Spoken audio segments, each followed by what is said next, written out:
50,000 years ago, a massive landmass bigger than South America dominated the center of the Pacific Ocean. It was home to 64 million people, 7 gleaming megacities, and an advanced society that mastered technologies we still can't fully explain today. Then, in a single, terrifying night of apocalyptic fire and water, the entire continent vanished into the abyss. But what if the survivors of this doomed world didn't just disappear? What if they scattered across the globe, bringing their hyper-advanced knowledge with them? The physical trail is literally staring at us. From the impossible 80-ton Moai statues of Easter Island looking out over an empty ocean, to the perfectly cut underwater pyramids off the coast of Japan, and the sudden explosive emergence of high technology in the Andes and Mesoamerica. The ancient empires we study today didn't invent civilization from scratch. They inherited it from a sunken world. Today, we are going to reconstruct this lost empire, uncover the catastrophic night the Earth swallowed it whole, and track the desperate, terrifying footsteps of its last survivors. Before we dive deeper, ignite that like button. Tell me in the comments where you are listening from, what time it is there. The visuals are here to add context, but they aren't necessary to follow along. Buckle up. The true history of humanity is about to surface. To understand how the legend of Mu was born, we have to rewind the clock to the late 19th century. This was an era of unchecked exploration, a time when the blank spaces on the map were rapidly filling up, and rogue archaeologists were venturing into the most dangerous corners of the globe. The scientific method was still in its infancy, leaving plenty of room for grand imaginations, daring expeditions, and radical theories. Our story of the sunken continent doesn't actually begin in the Pacific Ocean. It begins in the suffocating, mosquito-infested jungles of Central America. The maverick in the Maya ruins enter Augustus Le Plongeon, a brilliant, eccentric, and fiercely independent French-American photographer and antiquarian. In the 1870s, while most scholars were debating ancient history from comfortable armchairs in London and Boston, Le Plongeon and his intrepid wife, Alice, were hacking their way through the unforgiving Yucatan Peninsula. They were looking for the lost cities of the Maya, and what they found fundamentally altered the course of alternative history. Exploring the Yucatan in the 19th century was not for the faint of heart.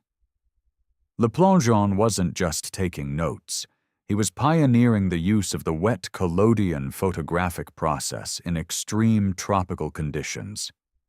Imagine hauling hundreds of pounds of fragile glass plates, explosive chemicals, and heavy wooden cameras through dense, jaguar-prowling rainforests where the humidity alone could destroy weeks of work. Despite the sheer physical toll, Le Plongeon was obsessed. He spent years living among the ruins of Chichen Itza and Uxmal. He meticulously photographed towering step pyramids, excavated crumbling temples, and made detailed plaster molds of intricate stone carvings. As he stared at these majestic ruins, swallowed by vines and forgotten by time, he became convinced that the Maya were not merely a regional tribe. He believed they were the founding fathers of global civilization. The Troano manuscript and the birth of Queen Moule Plongeon's most controversial leap didn't come from a stone pyramid, but from a piece of ancient bark paper. He turned his attention to the Troano manuscript, now known as part of the Madrid Codex, one of the very few Maya books that had survived the Spanish conquest's bonfires. At the time, Nobody on Earth could accurately read Maya hieroglyphs, but Le Plongeon claimed he had cracked the code. By comparing the Maya symbols to ancient Egyptian hieroglyphs, a highly unorthodox method that horrified traditional academics, he produced a dramatic, sweeping translation. According to Le Plongeon, the manuscript told a tragic epic. It spoke of a massive continent in the ocean called Mu that was destroyed by catastrophic volcanic eruptions and earthquakes. He translated a saga of royal betrayal involving two brothers battling for the throne of Mu and the hand of the beautiful Queen Mu. When the continent began to sink beneath the waves, Queen Mu allegedly fled the crumbling empire, sailing eastward to eventually found the civilization of ancient Egypt. To the academic establishment, Le Plongeon's translation was absolute fiction. They dismissed him as a romantic crank, but the seed had been planted. The name Mu was officially out in the world, waiting for someone else to pick up the mantle and run with it. A shift in continents. India, 1880s. While Le Plongeon was battling the Central American jungle, a completely different kind of drama was unfolding halfway across the world in British-controlled India. The year was around 1885. The air was thick with the smell of spice, monsoon rain, and the stark realities of colonial rule. This is where we meet the true architect of the Mu legend, James Churchward. Churchward was a man of many lives. He was a British soldier, a tea planter in Sri Lanka, a big game fisherman, and an inventor. But beneath the rugged exterior of a Victorian-era adventurer beat the heart of a relentless mystic. Unlike Le Plongeon, who was loud and combative with his theories, Churchward's journey into the unknown started quietly, in the shadow of immense human suffering. During his military service, Churchward was assigned to assist with famine relief efforts in a remote Indian province. The conditions were grueling. It was in this desperate, sun-baked landscape that Churchward formed an unlikely and deeply profound friendship that would define the rest of his life: the Rishi and the secret vaults. While managing the relief camp, Churchward met a high-ranking Hindu temple priest known as a Rishi. This priest wasn't just a spiritual leader, he was a master scholar, an archivist of forgotten knowledge.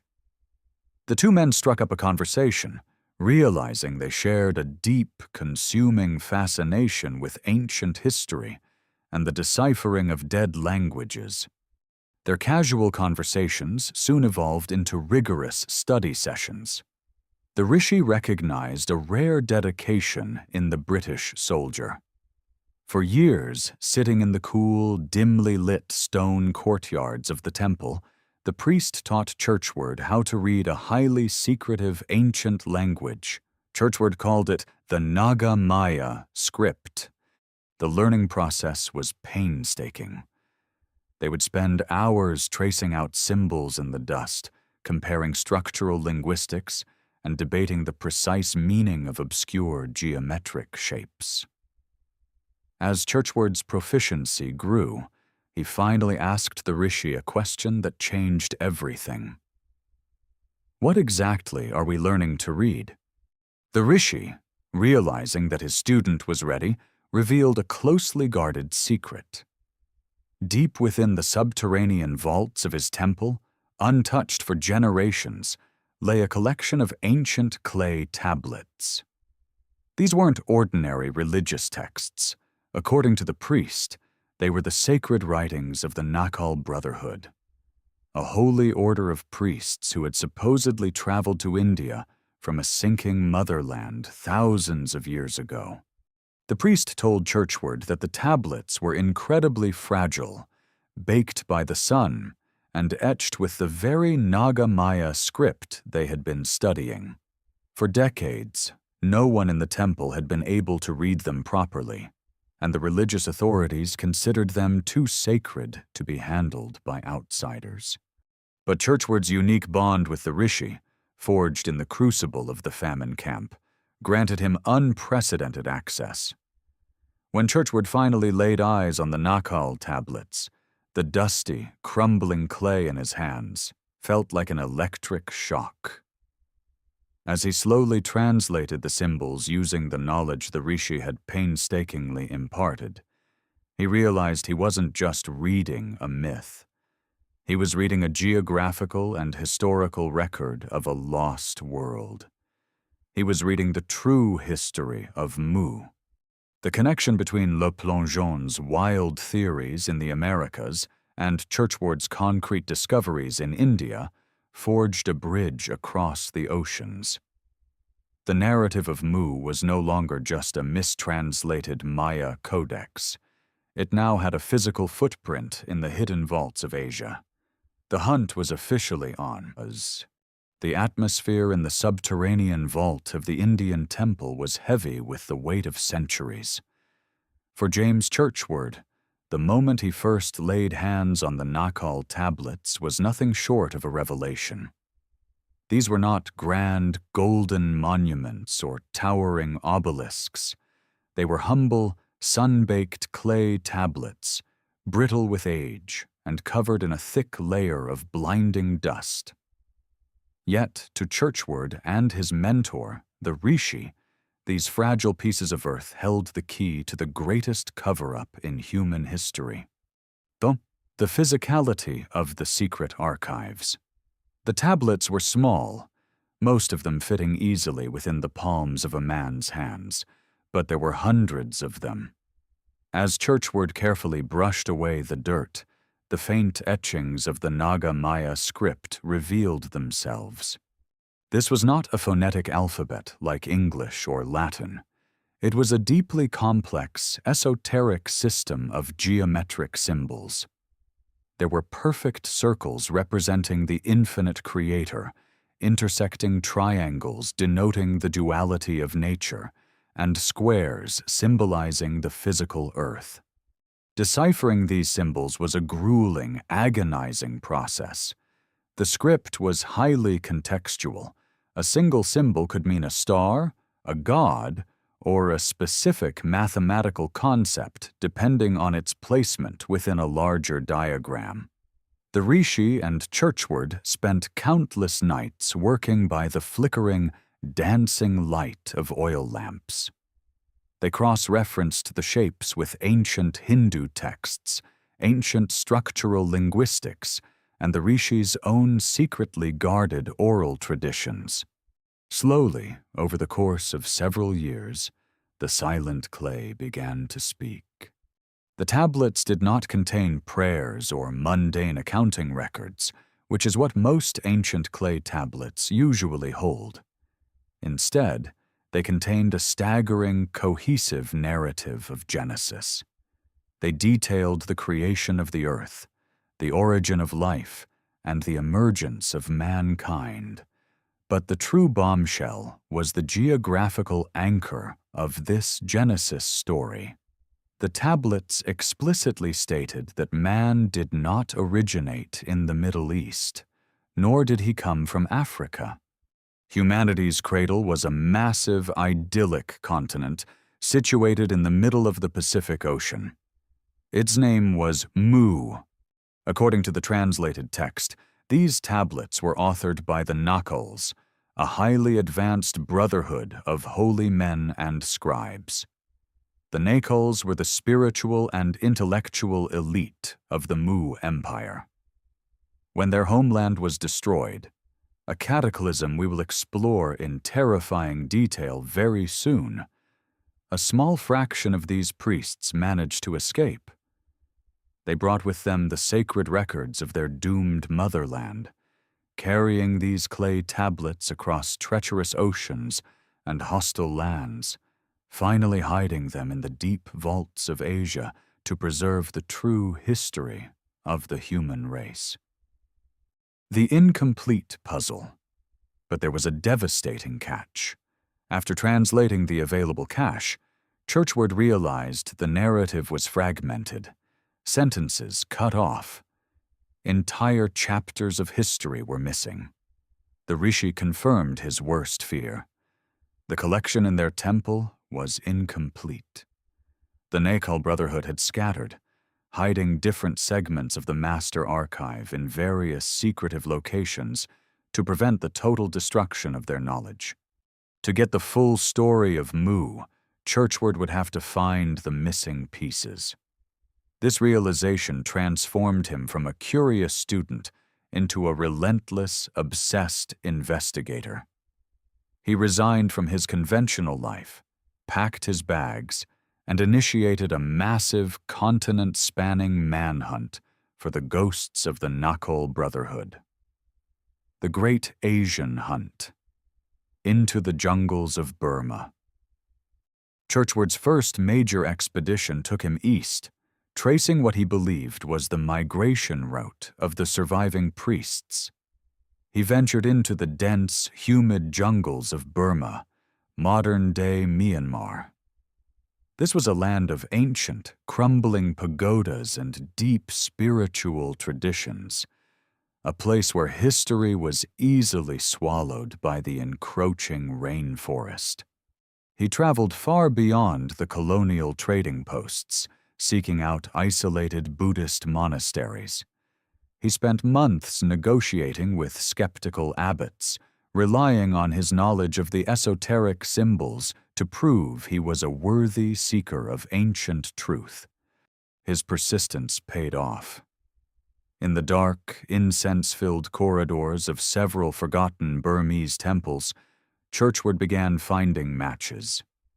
He didn't find more clay tablets, but he found the Naga Maya script carved directly into the ancient stone walls and hidden away in decaying parchment scrolls.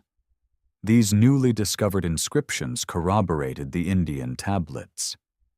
They spoke of the Motherland, the Empire of the Sun, and the catastrophic sinking of the great continent. Churchward obsessively copied these inscriptions, adding massive new chapters to his growing translation. The high-altitude secrets of Tibet. But the trail didn't end in the jungles. The geographic breadcrumbs led Churchward toward one of the most unforgiving and mysterious landscapes on Earth.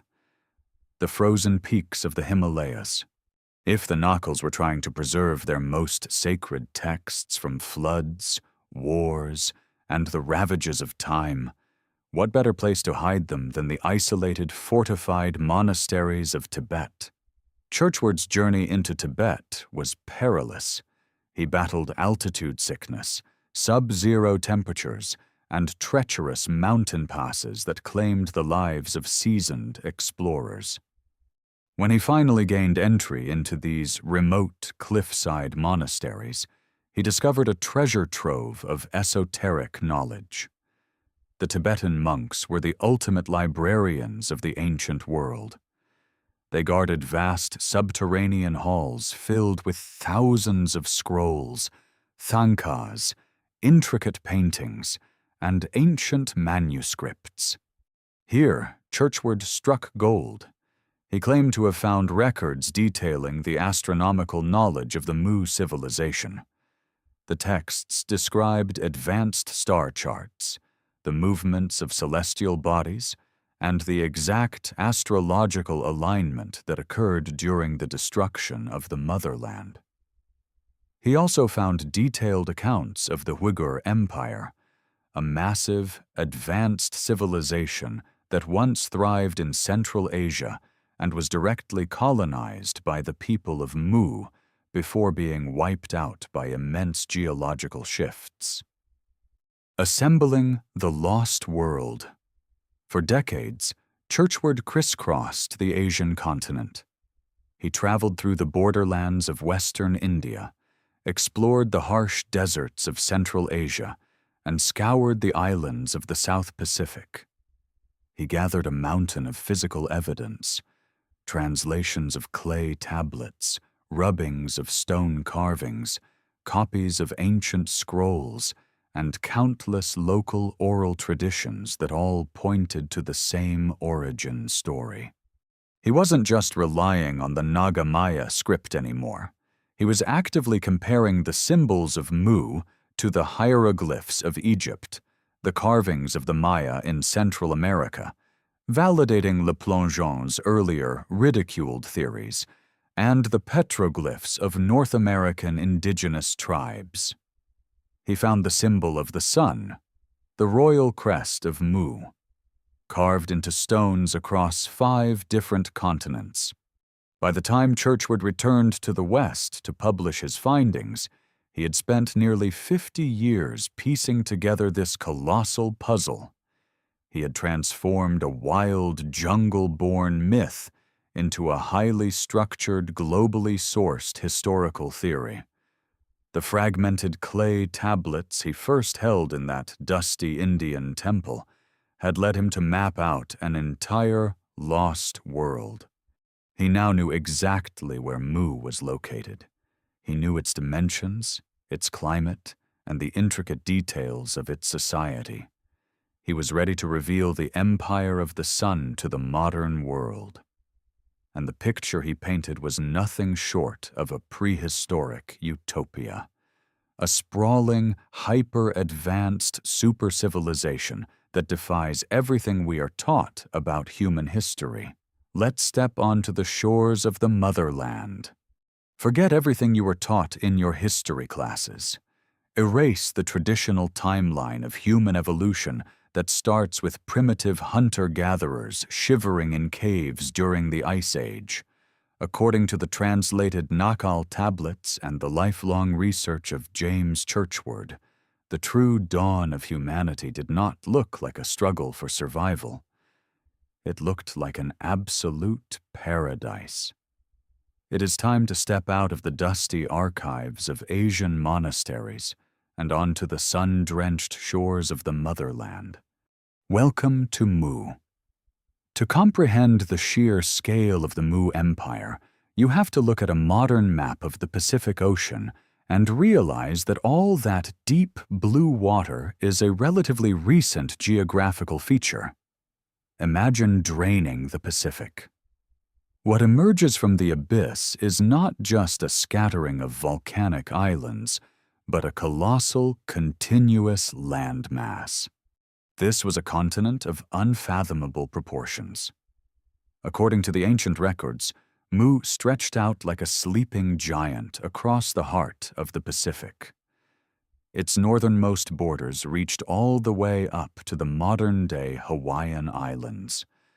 From there, it swept southward, expanding across thousands of miles to encompass the Marianas, Tahiti, and Tonga, anchoring its southern tip near the mysterious Easter Island and the distant shores of Fiji. To the east, its bustling coastlines were a mere stone's throw from the western shores of the Americas. To the west, it stretched across the waters towards the coastlines of ancient Asia. In total, Mu was estimated to be nearly 5,000 miles from east to west and over 3,000 miles from north to south. It was a territory larger than North and South America combined. But Mu was not just a solid, unbroken block of earth. The geological descriptions deciphered from the clay tablets paint a picture of a breathtakingly beautiful, highly navigable landscape. The continent was primarily composed of 3 massive land masses, divided not by impassable mountains, but by a series of deep, magnificent ocean channels and narrow straits. These natural waterways functioned as the superhighways of the ancient world. They allowed the people of Mu to develop unprecedented maritime capabilities, fostering an interconnected global economy long before the invention of the wheel. Because of its prime location across the equator, Mu was untouched by the brutal ice ages that were ravaging other parts of the planet. It existed in a state of eternal spring and summer. The climate was perpetually tropical, offering a lush, forgiving environment where survival was never in question. This is a crucial factor. Because the people of Mu did not have to spend all their energy merely fighting to survive the harsh elements, they could dedicate their intellectual and physical resources to higher pursuits: architecture, astronomy, philosophy, and global exploration. The ecosystem of this lost continent was as spectacular as its geography.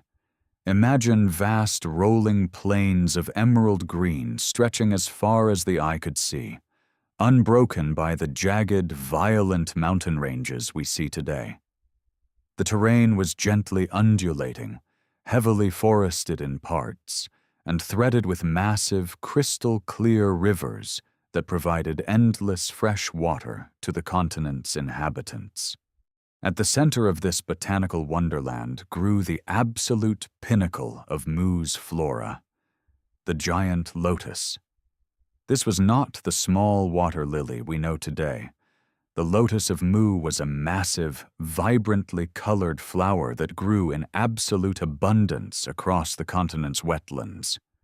It was so ubiquitous and held such deep spiritual significance that it became the official, sacred symbol of the motherland itself.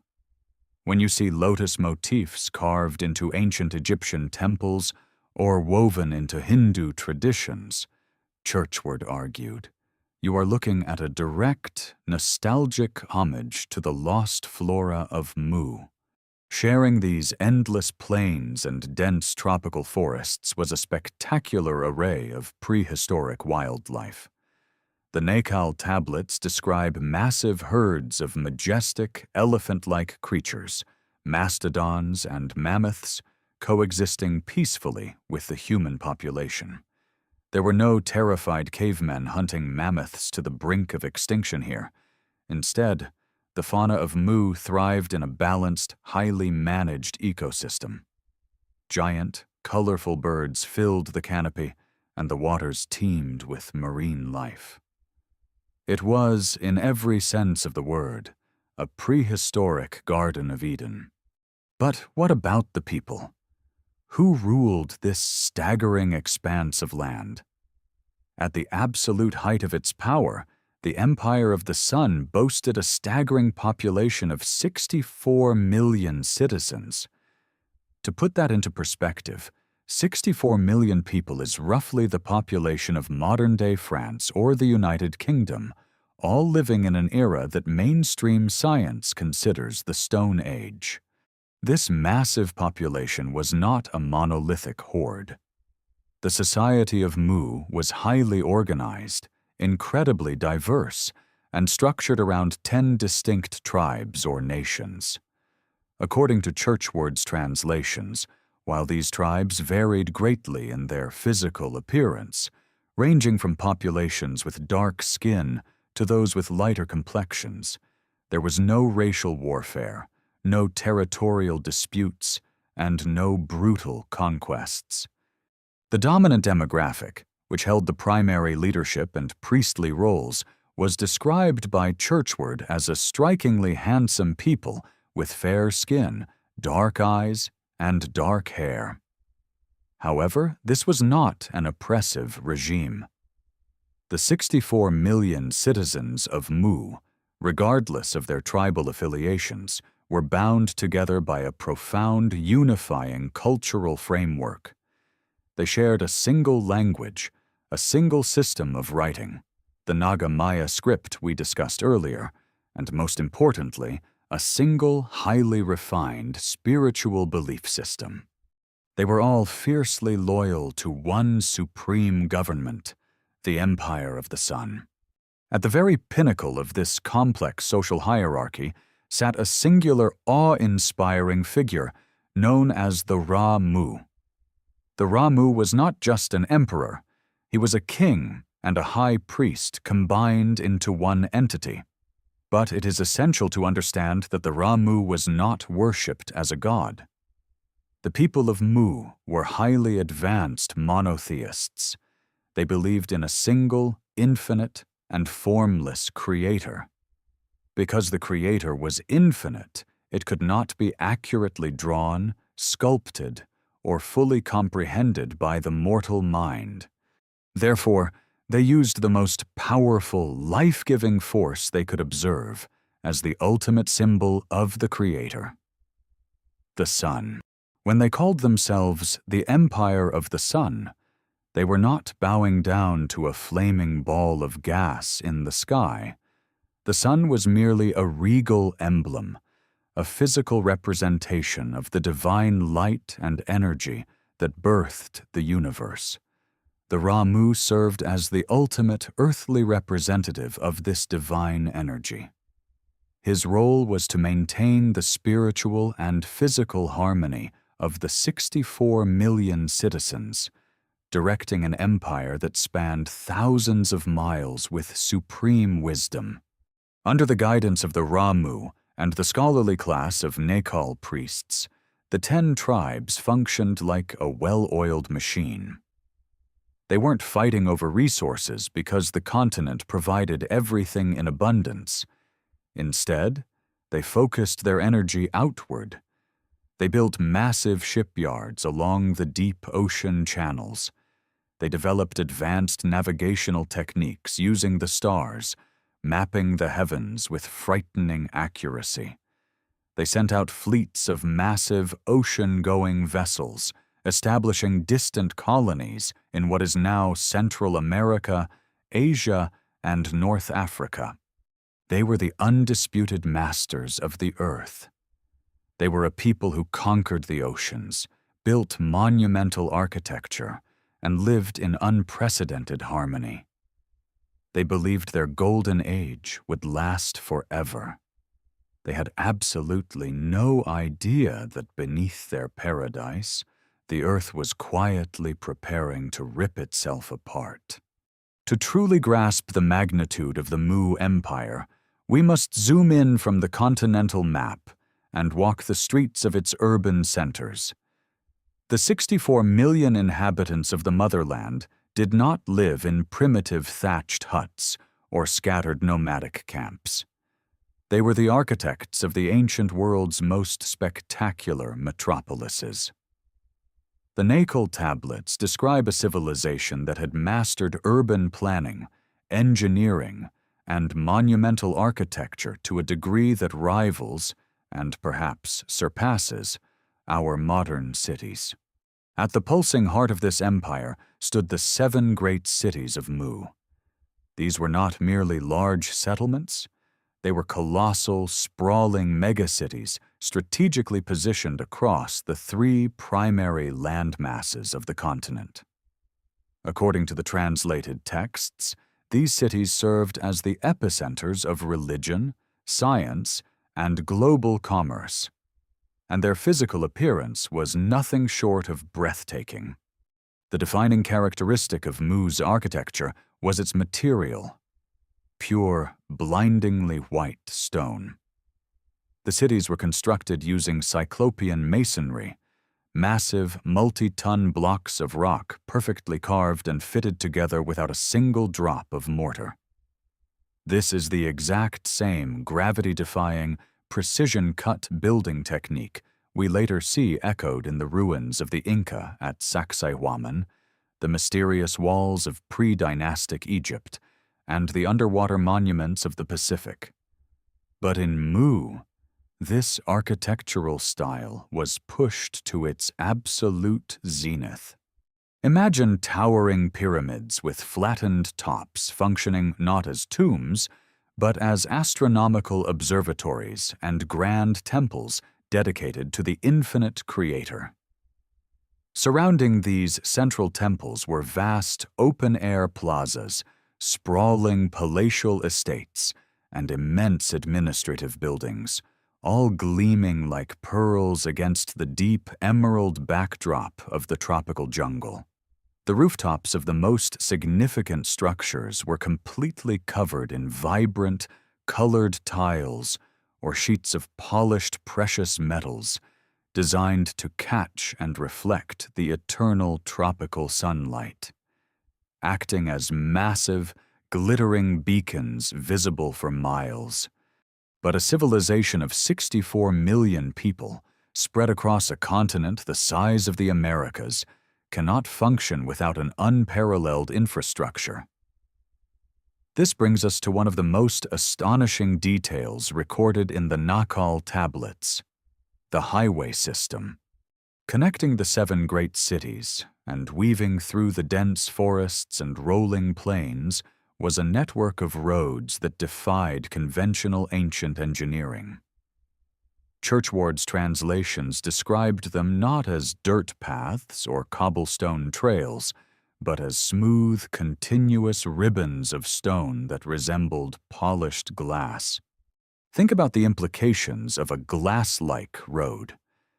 This suggests that the builders of Mu possessed a technology capable of altering the very molecular structure of the Earth.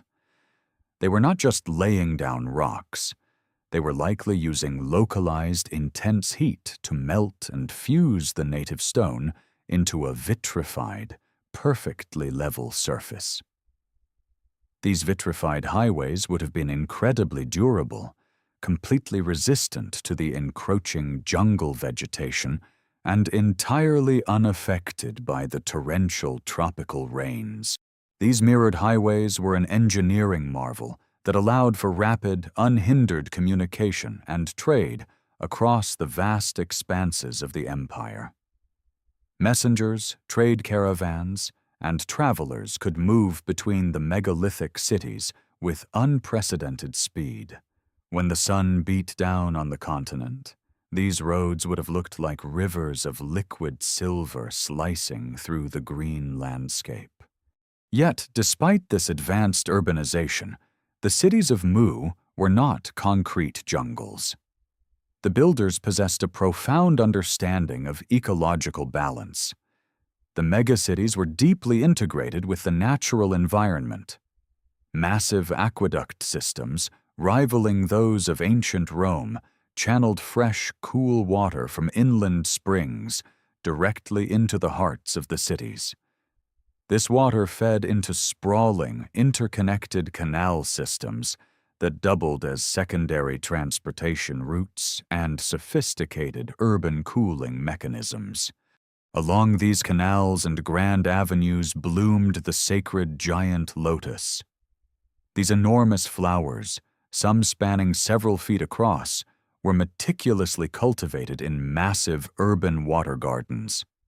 Their vibrant pink, blue, and white petals not only provided a stunning visual contrast to the stark white architecture, but also permeated the city air with a constant, heavy, sweet perfume. The relationship between the urban sprawl and the local megafauna was equally harmonious. The dense jungles and sweeping plains surrounding the 7 great cities were teeming with prehistoric wildlife, most notably massive herds of mastodons and mammoths. But these beasts were not feared. The records imply a level of domestication, or at least a symbiotic coexistence. These ancient elephants, possessing immense physical strength, were likely utilized as the heavy machinery of the day. Guided by the skilled handlers of Mu, these gentle giants would have been instrumental in hauling the colossal, multi-ton blocks of white stone from the distant quarries to the city centers, helping to build the impossible skylines. The coastal cities, situated along the deep oceanic channels, were perhaps the most impressive of all. Because Mu was the undisputed maritime superpower of the ancient world, its harbors had to accommodate an endless flow of international traffic. These megaports were fortified with cyclopean sea walls that plunged deep into the ocean abyss, designed to break the force of massive Pacific swells. The docks were expansive, bustling with thousands of workers loading and unloading colossal, ocean-going vessels. These were not primitive rafts.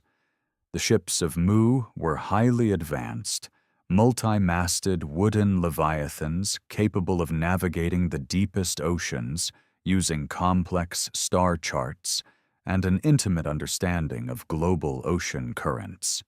Every day, fleets of these ships would set sail from the gleaming white harbors, heavily laden with exotic goods, advanced tools, and groups of highly educated colonists and Nakal priests. They were heading east to the Americas, west to Asia, and beyond, expanding the reach of the Empire of the Sun.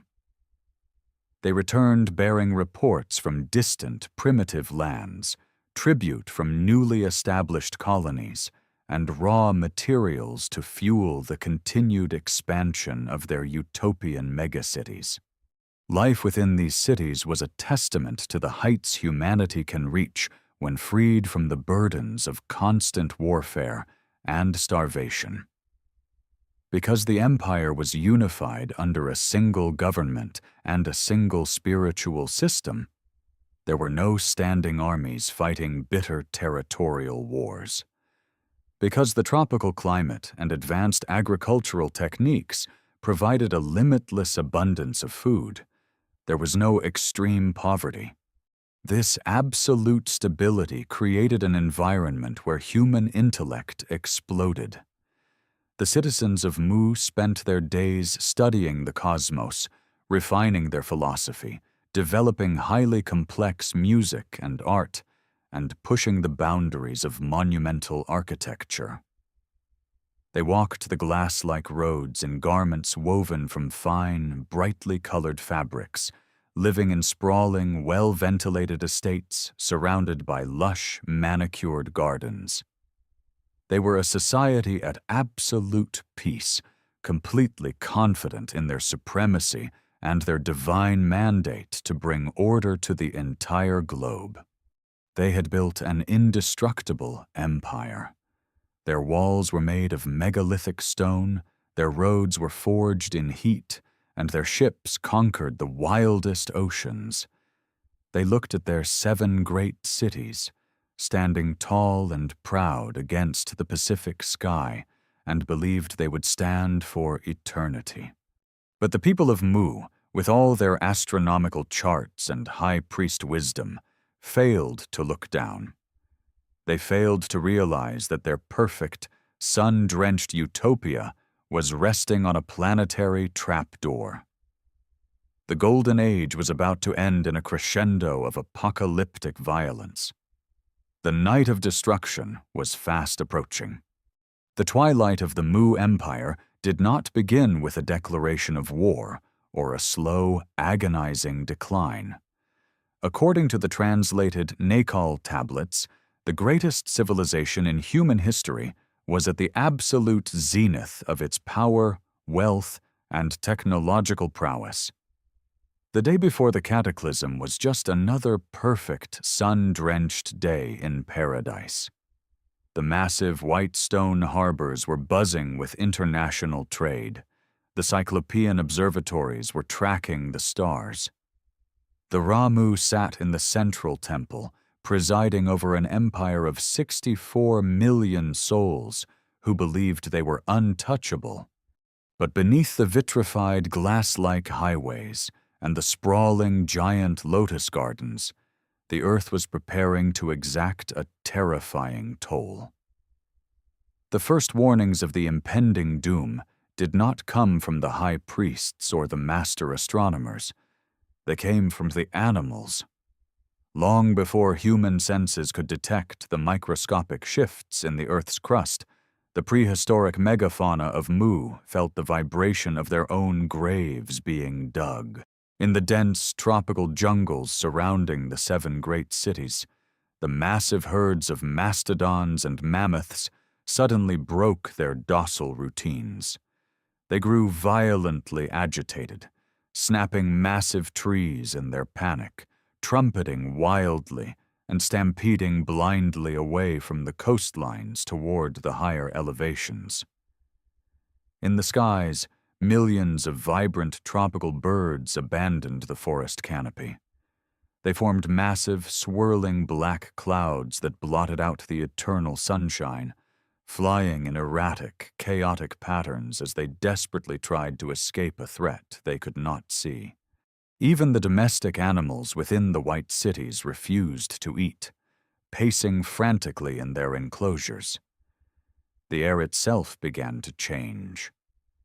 The sweet, heavy perfume of the giant lotus flowers was suddenly overwhelmed by a faint, acrid scent of sulfur creeping up from microscopic fissures in the bedrock.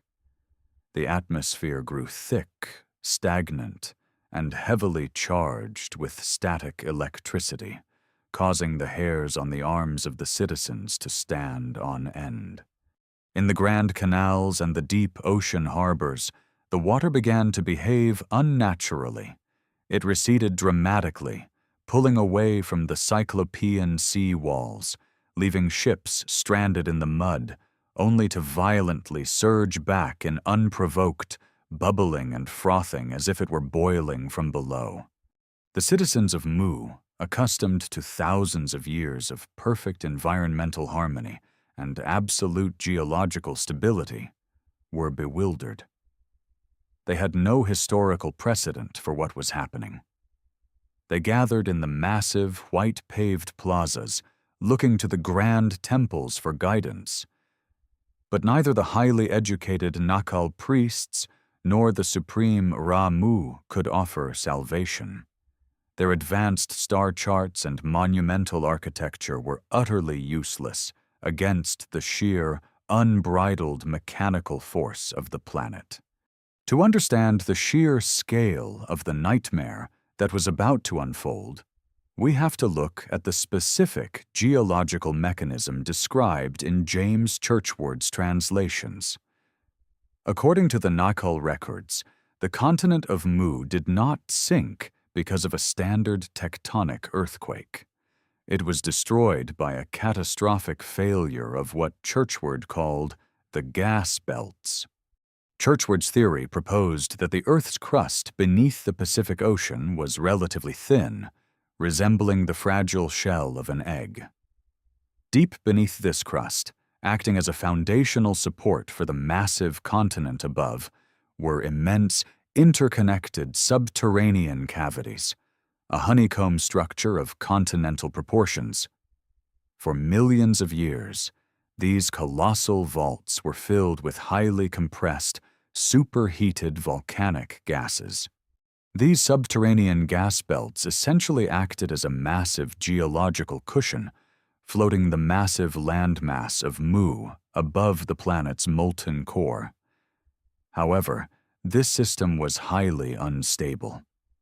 Over millennia, the intense heat from the Earth's core had been steadily expanding these gases, causing the pressure within the honeycomb cavities to build to unimaginable, critical levels. The continent was quite literally a sprawling utopia sitting on top of a planetary-sized bomb. And on this fateful night, the fuse finally ran out. The apocalypse began with a sound. It was not a roar from the sky, but a low, guttural, deafening groan that emanated from the very bones of the earth. The frequency was so low and powerful that it shattered the glass-like highways into millions of razor-sharp fragments. The perfect, vitrified roads that connected the empire exploded upward, severing communication and travel in an instant. Then came the first massive kinetic shockwave. An earthquake of a magnitude entirely unrecorded by modern science ripped across the 5,000-mile expanse of the continent. The ground heaved and rolled like the surface of a stormy ocean. The cyclopean masonry of the 7 great cities, built with multi-ton blocks of white stone perfectly fitted together, was pushed beyond its limits. The friction of the massive stones grinding against one another generated terrifying screeches and showered the streets in sparks. Towering pyramids, monuments to 1,000 years of peace, began to fracture. The massive temple roofs, covered in reflecting metals, collapsed inward, crushing the priests and citizens seeking shelter inside. The massive sea walls that protected the deep harbors splintered, sending colossal blocks of basalt crashing into the churning ocean. Panic, absolute and unfiltered, gripped the 64 million citizens. The peaceful, enlightened society dissolved into utter chaos in a matter of minutes. Millions of people rushed blindly through the crumbling streets, choking on the thick, white dust of their disintegrating cities. The night sky, previously a map of their navigational prowess, was suddenly eradicated. Because the earthquake was merely the opening act, the true horror was the rupture. Deep beneath the surface, the pressure within the gas belts finally exceeded the structural integrity of the Earth's crust. The continent of Mu literally tore wide open. Massive fissures, some of them hundreds of miles long and miles deep, unzipped across the plains and through the hearts of the great cities. Through these massive terrestrial wounds, the superheated, highly compressed gases of the subterranean honeycomb violently escaped into the atmosphere. The depressurization was explosive. It triggered a chain reaction of catastrophic volcanic eruptions across the entire continent. Mountains that had lain dormant since the dawn of time suddenly blew their tops, sending pillars of ash, toxic gas, and molten rock straight into the stratosphere. The eternal tropical night was suddenly illuminated by a terrifying, apocalyptic crimson light. Fire rained from the sky in the form of massive, glowing volcanic bombs that smashed into the white stone buildings, setting the sprawling palaces and administrative centers ablaze. The massive urban water gardens, once filled with the fragrant, sacred giant lotus flowers, were instantly vaporized by the sheer heat, turning into pits of boiling mud. The lush, emerald jungles that blanketed the continent instantly ignited, creating a firestorm of unimaginable proportions that swept across the land at terrifying speeds, consuming the massive herds of mastodons and the fleeing citizens alike. The Nacl tablets describe this horrific sequence with a chilling, poetic finality. They recorded that the sky itself seemed to catch fire, and that the screams of the millions of dying citizens were drowned out by the continuous deafening roar of the earth tearing itself apart. The Ra-Mu, trapped within his collapsing grand temple, supposedly sent out a final, tragic message to his people, accepting their doom and recognizing that their golden age was over. But the fire was only half of the executioner's blade. As the highly compressed gases violently blew out from the subterranean chambers, a fatal structural void was left behind. The massive, interconnected honeycomb cavities that had supported the weight of the continent for eons were now empty. The foundation was gone. The eggshell cracked and gave way. The massive continent of Mu, along with its burning megacities, its towering pyramids, and its 64 million screaming inhabitants, simply lost its footing. The entire landmass, spanning thousands of miles from Hawaii to Easter Island, began to plunge downwards into the abyss. It didn't just sink slowly. It suffered a catastrophic freefall collapse into the bowels of the earth. As the continental shelf plummeted, it displaced an incomprehensible volume of the Pacific Ocean. The water had to go somewhere. The ocean violently drew back, exposing the deep abyssal plains, only to return as a series of unimaginable mega-tsunamis. These waves were not measured in feet or meters. They were miles high. Walls of black, crushing water moving at hundreds of miles per hour, converged on the sinking, burning continent from all directions. When the freezing, crushing waters of the Pacific Ocean finally collided with the superheated, exposed magma and the massive volcanic fissures of the sinking landmass, the resulting thermal shock created explosions that defied human comprehension. Millions of tons of water were instantly vaporized into steam, creating thick, choking clouds that blanketed the globe. The violent mixture of fire and water, of molten rock and freezing ocean, created a maelstrom of destruction that erased every trace of the utopia. The megacities were smashed to dust by the sheer kinetic force of the mega tsunamis before being swallowed by the deep. The grand fleets of ocean-going vessels were instantly pulverized. The vast plains, the dense jungles, the intricate canal systems, and the millions of terrified citizens were dragged down into the cold, crushing darkness of the Pacific Trench. In a single, terrifying night of fire and water, the empire of the sun was completely eradicated from the face of the earth. By the time the sun rose the next morning, struggling to pierce the thick, choking canopy of black volcanic ash that now covered the planet, the Pacific Ocean was a terrifyingly calm, unbroken expanse of water. The sprawling continent of 5,000 miles was gone.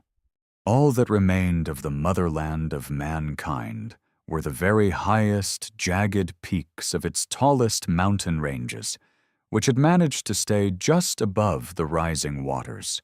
Today, we know these isolated, lonely mountain peaks as the Hawaiian Islands, the Marianas, Tonga, Easter Island, and the various archipelagos of Polynesia. The 64 million citizens of the empire were dead. Their technological marvels, their advanced philosophies, and their vitrified roads were buried under miles of crushing ocean water and thick, suffocating silt. But the story of Mu does not end in this watery grave. Because not everyone perished. On the very fringes of the empire, in the distant colonies, and on the heavily fortified ships that had been sailing far from the epicenter of the cataclysm, a tiny fraction of the population survived. They watched the sky turn red and felt the massive tsunami waves rock their vessels, oblivious to the fact that their homeland was gone. These were the last survivors of Mu. They were suddenly orphans of a lost world, carrying the fragmented knowledge, the esoteric symbols, and the profound trauma of the greatest civilization to ever exist. Their desperate struggle for survival and their subsequent journeys across a radically altered planet would plant the seeds for the ancient civilizations we recognize today. The motherland was dead, but its ghosts were about to inherit the earth. When the sun finally rose over the Pacific Ocean following the night of the cataclysm, it illuminated an unrecognizable, apocalyptic wasteland. The endless blue was now choked with massive, floating islands of gray pumice stone and thick mats of uprooted jungle vegetation. The sky was a bruised, suffocating canopy of black volcanic ash that blotted out the light, casting a perpetual freezing twilight over the churning waters. Floating amidst this planetary wreckage were the scattered, desperate remnants of the Mu Empire. These were the deep-sea colonization fleets, the massive trading vessels, and the maritime explorers who had been sailing near the eastern fringes of the empire when the honeycomb gas belts collapsed. They had felt the ocean drop beneath them and had miraculously survived the monstrous mega-tsunamis that radiated outward from the sinking continent. But as the terrifyingly turbulent waters began to settle, a chilling realization washed over the survivors. They had no home to return to. The navigational star charts they relied upon were utterly useless because the landmass they anchored them to no longer existed. With the motherland completely erased from the face of the earth, these highly educated, technologically advanced refugees were suddenly cast adrift in a hostile, primitive world. Driven by absolute desperation, the Eastern fleets caught the prevailing ocean currents and pushed relentlessly toward the rising sun. Their terrifying voyage across the ash-choked Pacific would eventually deposit them onto the rugged, jagged coastlines of the Americas. And wherever they landed, they brought the echoes of the empire with them. The Andean anomaly, Puma Punku, and the mountain refuges. The first major wave of survivors crashed onto the western seaboard of South America.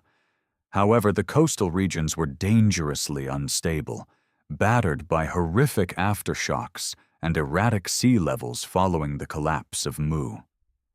To survive, the refugees had to push inland, climbing relentlessly into the freezing, breathless altitudes of the Andes Mountains. This desperate migration explains one of the most baffling archaeological anomalies on the planet. High up in the Altiplano of Bolivia, near the shores of Lake Titicaca, a lake that inexplicably contains oceanic fossils and species of marine seahorses, despite being over 12,000 feet above sea level, lies the ancient ruin of Tiwanaku, and its even more mysterious neighbor, Puma Punku. Mainstream archaeology often struggles to explain the sudden, explosive emergence of high technology in this desolate, high-altitude desert. But if we view it through the lens of the Mu survivors, the ruins of Puma Punku begin to make terrifying sense. Puma Punku is not built with primitive, rough-hewn stones. It is a graveyard of Cyclopean masonry that perfectly matches the architectural descriptions of the 7 great cities of Mu. The ruins consist of massive blocks of red sandstone and andesite, some weighing over 130 tons. Andesite is an incredibly hard, igneous rock, notoriously difficult to carve even with modern diamond-tipped tools. Yet, the stones at Puma Punku feature perfectly straight lines, perfectly drilled holes, and intricate geometric patterns cut with laser-like precision. The most famous of these are the H-blocks, massive interlocking stone modular pieces that fit together like a giant, prehistoric Lego set. There are no chisel marks. There is no mortar.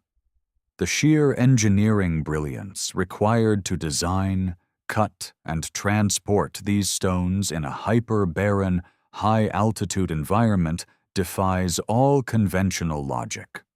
According to the Mu migration theory, the original builders of Puma Punku were not local hunter-gatherers who suddenly figured out advanced calculus and structural engineering. They were the master masons of Mu, attempting to rebuild a fraction of their lost white stone cities using the surviving technology they brought with them. This is deeply corroborated by local Andean mythology. Long before the Inca Empire rose to power, the native tribes of the Andes spoke of a supreme creator god named Viracocha.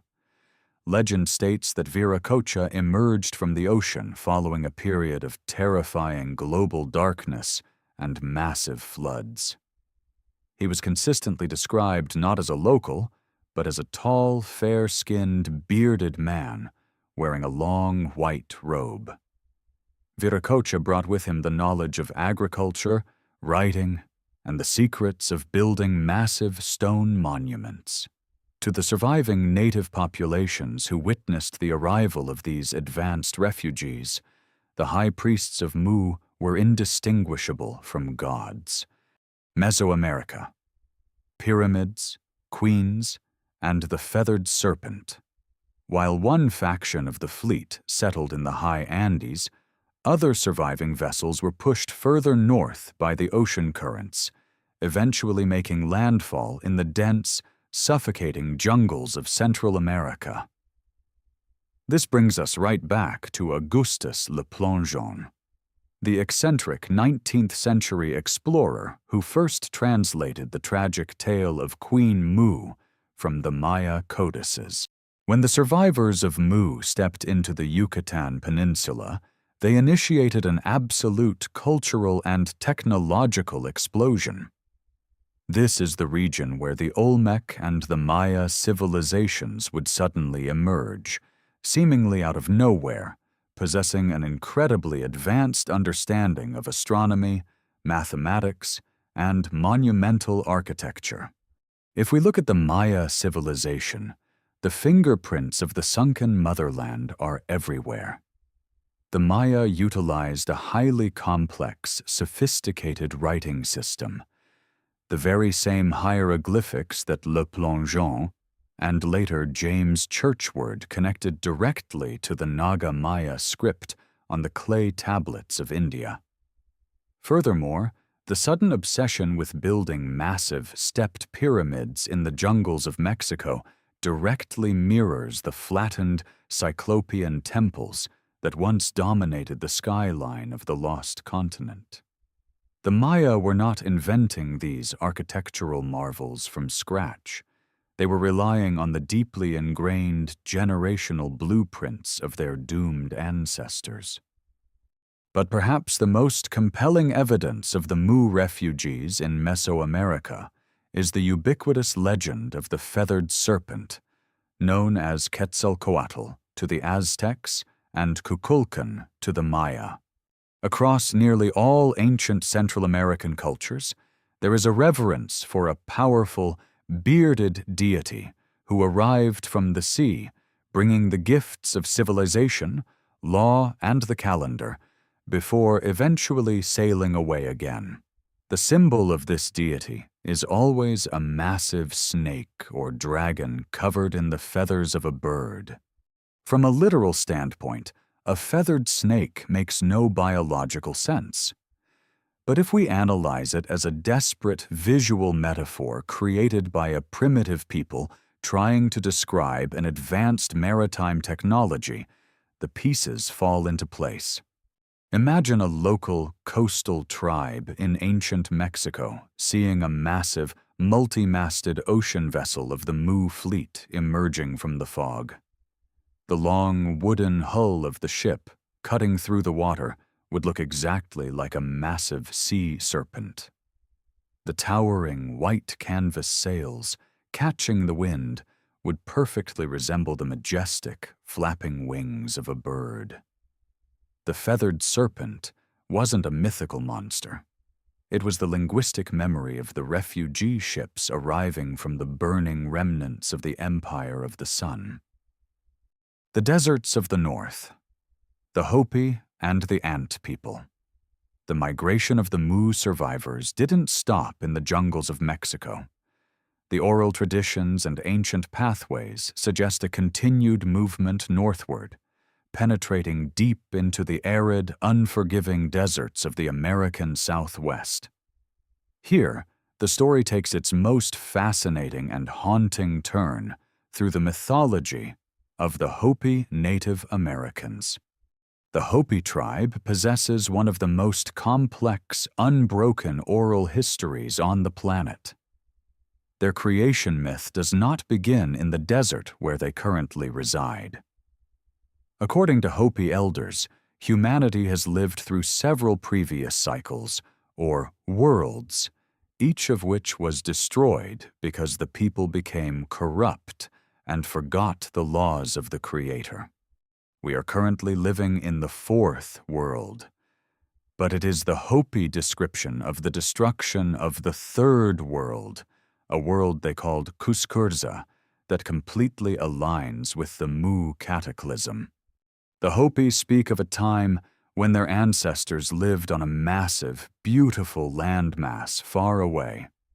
The people of Kuskurtsa had become incredibly advanced, building massive flying shields, often interpreted as advanced technology or spiritual mastery, and massive cities.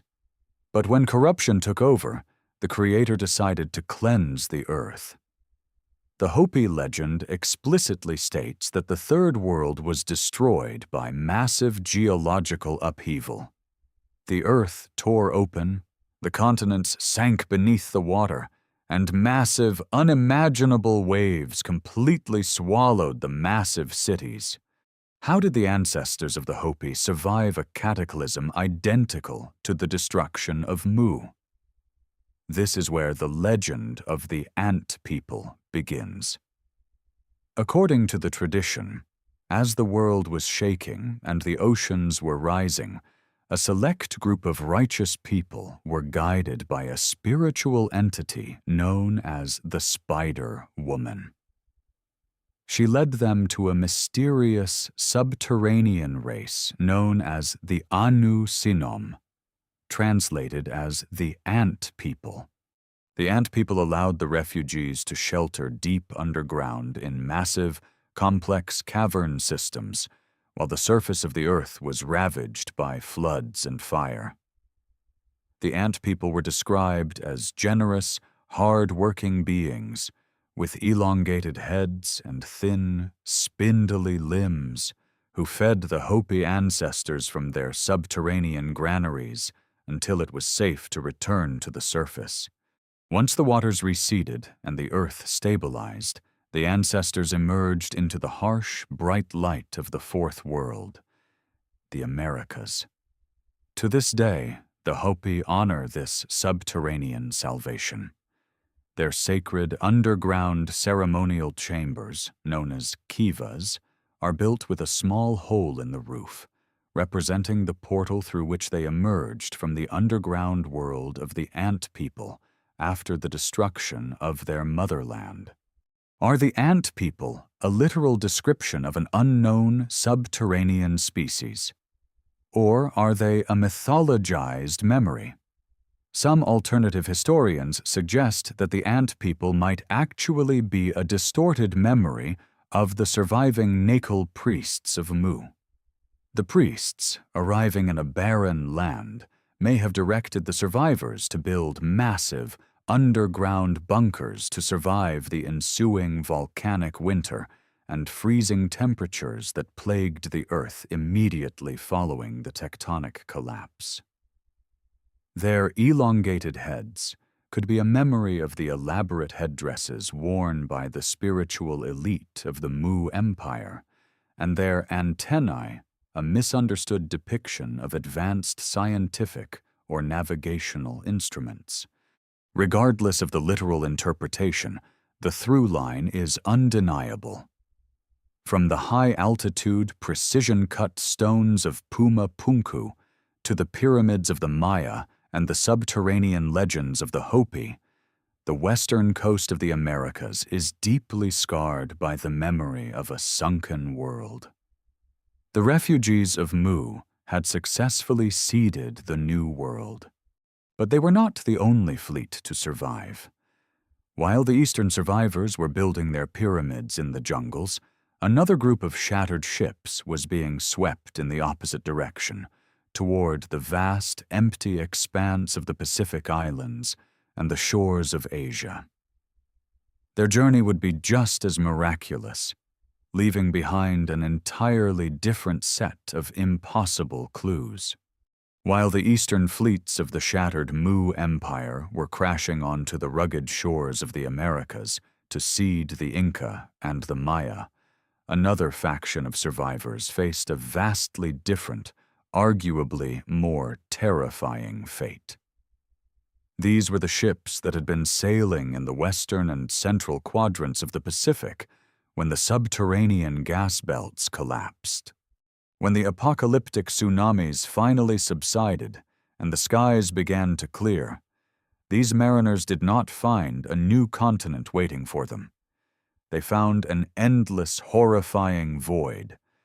The colossal, continuous landmass of their motherland had been entirely swallowed by the abyss.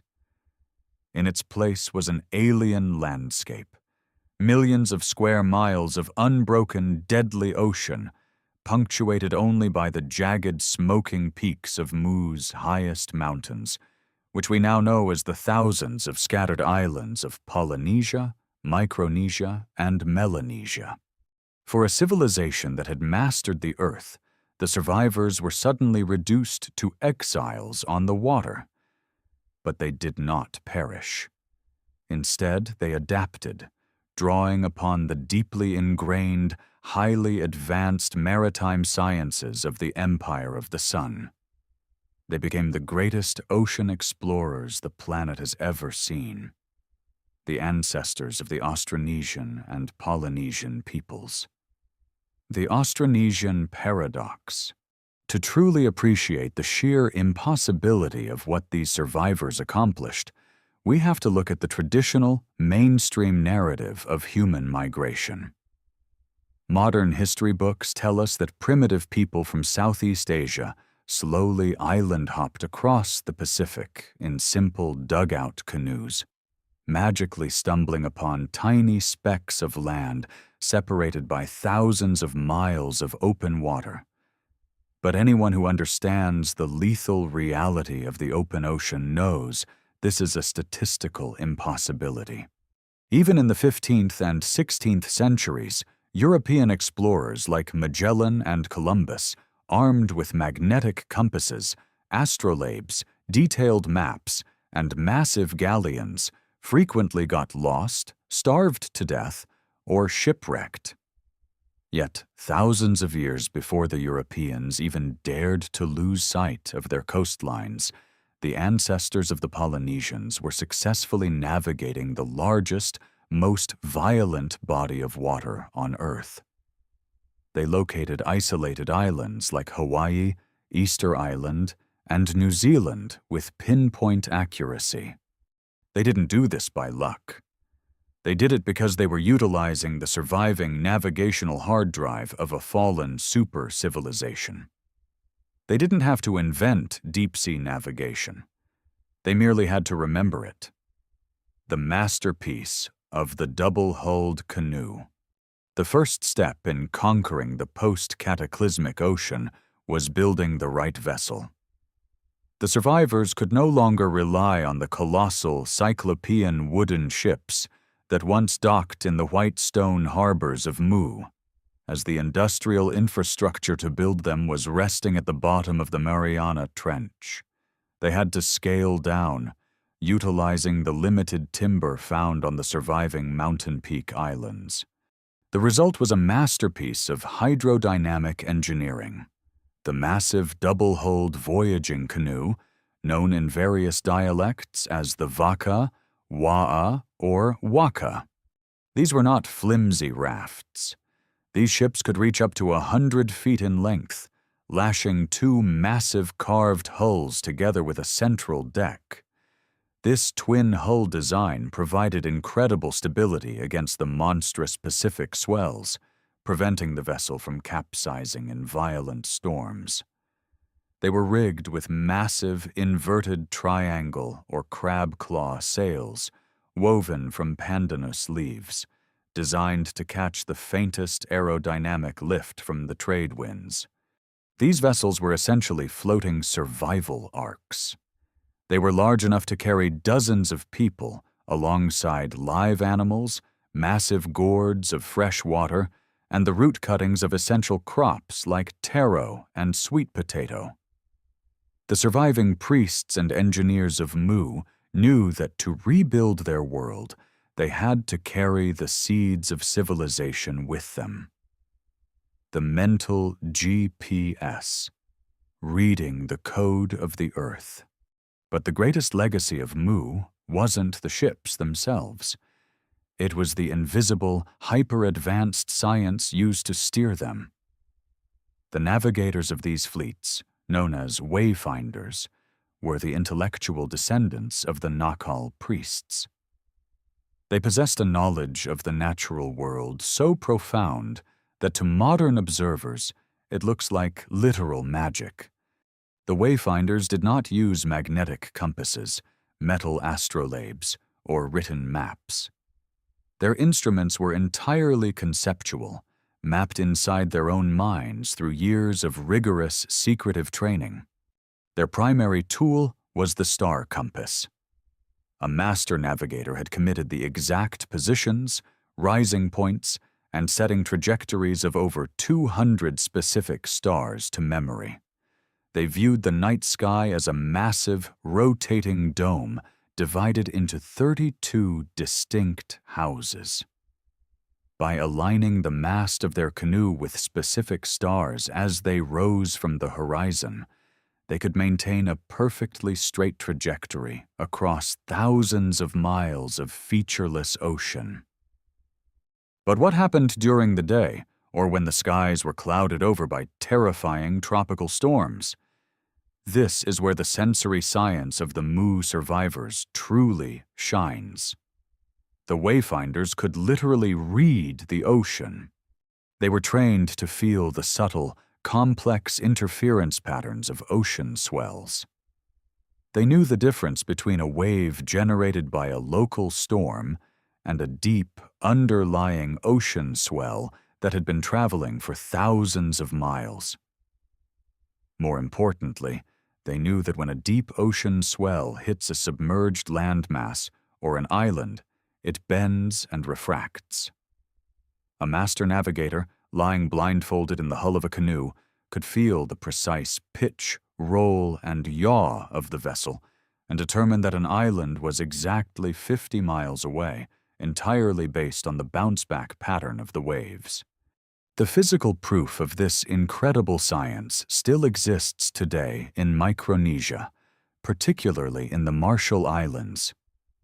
Before embarking on voyages, navigators would construct stick charts, intricate webs of bamboo and coconut midribs tied together with shells. These were not maps of land. They were highly sophisticated, tactile diagrams mapping the invisible, hydrodynamic flow of the ocean itself. The sticks represented the curvature of the swells, and the shells represented the islands disrupting those swells. It is a level of fluid dynamics, understanding that modern science has only recently been able to replicate with satellite modeling. The navigators also read the biological markers of the sea. They knew that a certain species of tern or frigate bird only flew a maximum of 30 miles from land. By observing the flight paths of these birds at dawn and dusk, the navigators had a biological radar pointing directly to the nearest island. They watched the color of the water change from deep abyssal indigo to the lighter turquoise of a submerged atoll. They even looked at the underside of clouds, knowing that a lagoon would reflect a faint, greenish tint onto the cloud belly, while the deep ocean reflected black. This was the science of Mu, adapted for survival. The continent was gone, but the knowledge of how to master the earth and sky lived on in the minds of the wayfinders. Aotearoa and the echoes of Hawaii. Using this hyper-advanced navigational matrix, the survivors systematically explored and settled the Pacific over thousands of years. They formed a massive, triangular oceanic empire, with its points reaching New Zealand in the south, Hawaii in the north, and Easter Island in the east. Every single one of these distinct, separated cultures shares a profound, unifying mythology that directly points to the lost continent of Mu. Across the vast Pacific, the foundational origin story is always the same. Whether you are speaking to the Maori of New Zealand, the native Hawaiians, or the elders of Tahiti, they all claim their ancestors originated from a glorious, ancient, sinking motherland. They call this mythical lost homeland Hawaii, or Havaiki, Savai'i, depending on the dialect.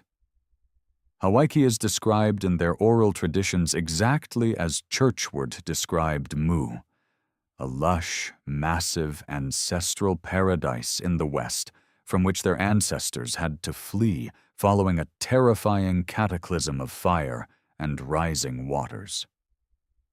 When these incredible navigators found new islands, they weren't just exploring. They were desperately trying to recreate the motherland. Look at the Maori of New Zealand.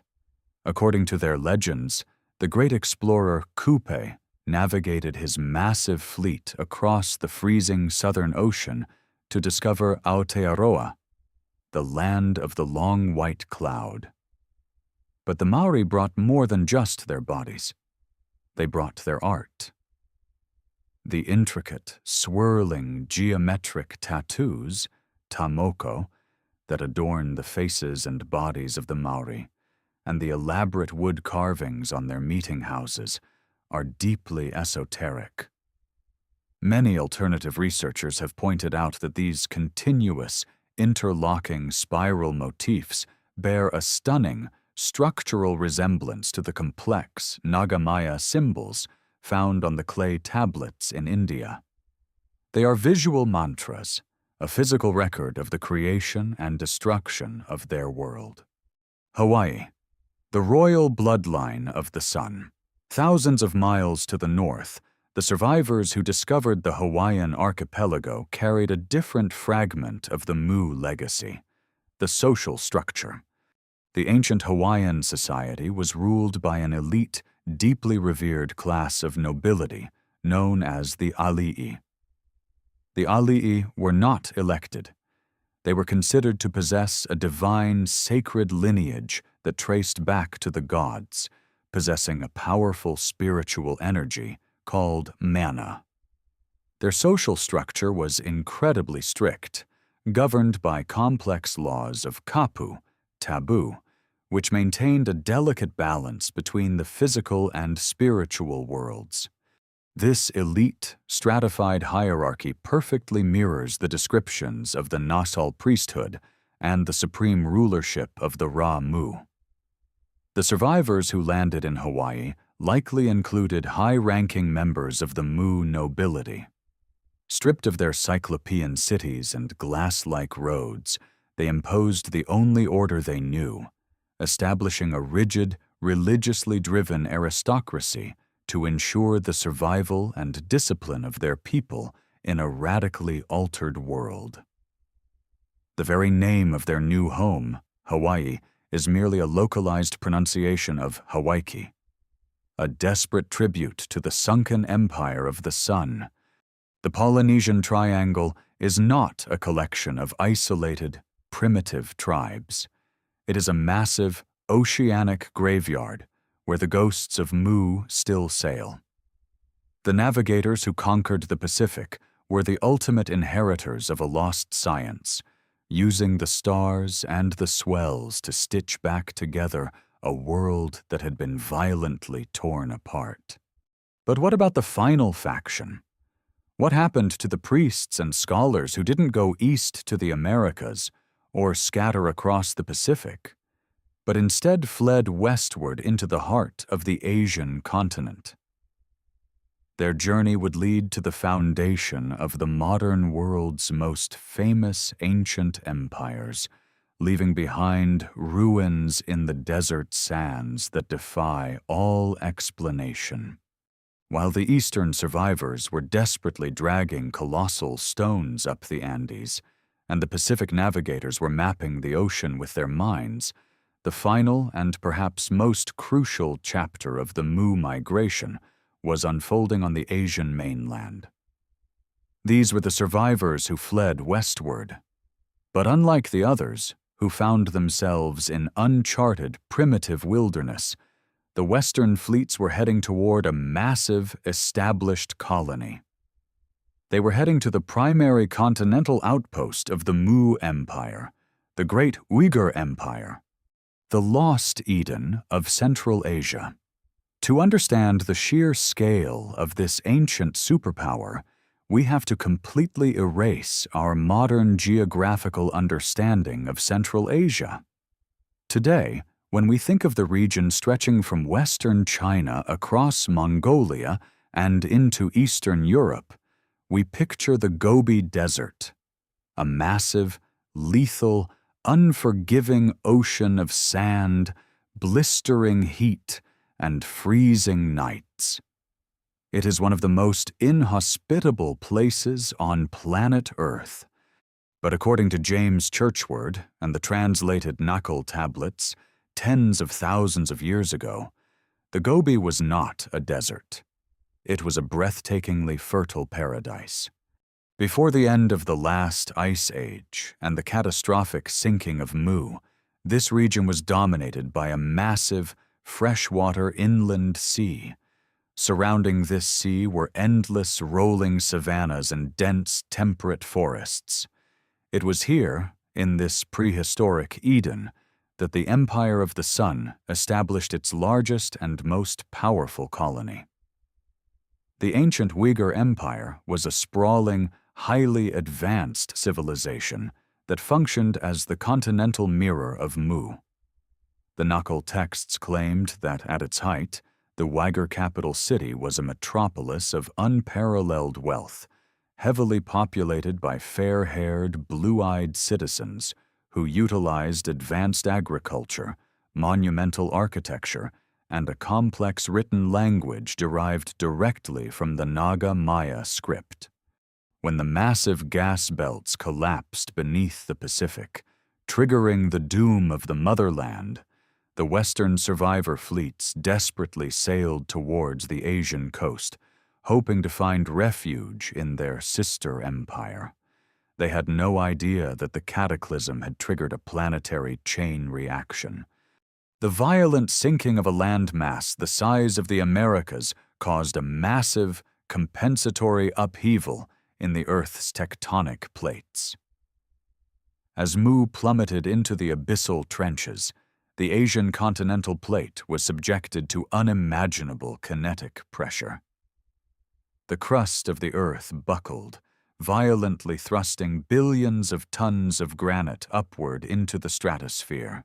In a matter of days, the majestic, impassable mountain ranges we know today as the Himalayas, the Altai, and the Tian Shan were aggressively violently birthed from the Earth. This sudden, violent mountain-building event completely destroyed the ecological balance of the Uyghur Empire. The newly formed mountain ranges acted as massive climatic walls, permanently blocking the rain-bearing monsoon winds from the oceans. Simultaneously, the violent tectonic shifts cracked the bedrock beneath the massive Central Asian Inland Sea. The waters violently drained away into deep subterranean faults, leaving behind millions of square miles of exposed, drying silt. Without rain and without the inland sea, the lush, temperate savannas rapidly deteriorated. The fertile soil turned to dust, carried by howling, unhindered winds. The greatest continental empire on Earth was not destroyed by fire or water. It was suffocated by sand. The Uyghur megacities, once bustling hubs of commerce and high technology, were swallowed alive by the rapidly expanding Gobi Desert. The mystery of Karakoto. Hak Tui Tan. Are there physical remains of this doomed Central Asian empire? Alternative historians point directly to the legendary sand-drowned ruins of Karakoto, known in ancient lore as the Black Water City. Discovered in the early 20th century by Russian explorer Pyotr Kozlov, Karakoto is an archaeological anomaly. Buried deep beneath the shifting, merciless dunes of the Gobi, Kozlov excavated a massive, fortified city containing thousands of ancient manuscripts, complex astronomical tools, and stunning artwork that did not match the nomadic cultures historically assigned to the region. While mainstream archaeology dates Kara Koto to the medieval Tangut Empire, the sheer depth of the ruins and the esoteric nature of the unearthed texts have fueled the theory that Kozlov had actually stumbled upon a much younger settlement built directly on top of the original hyper-ancient Uyghur capital. The local Mongolian legends of the Gobi speak of terrifying ancient cities buried so deep beneath the sand that their towering spires can only be seen when the fiercest desert storms blow away the dunes. They speak of a great cataclysm that turned their oceans into dust. As the Uyghur Empire was rapidly swallowed by the desert, a massive, desperate exodus began.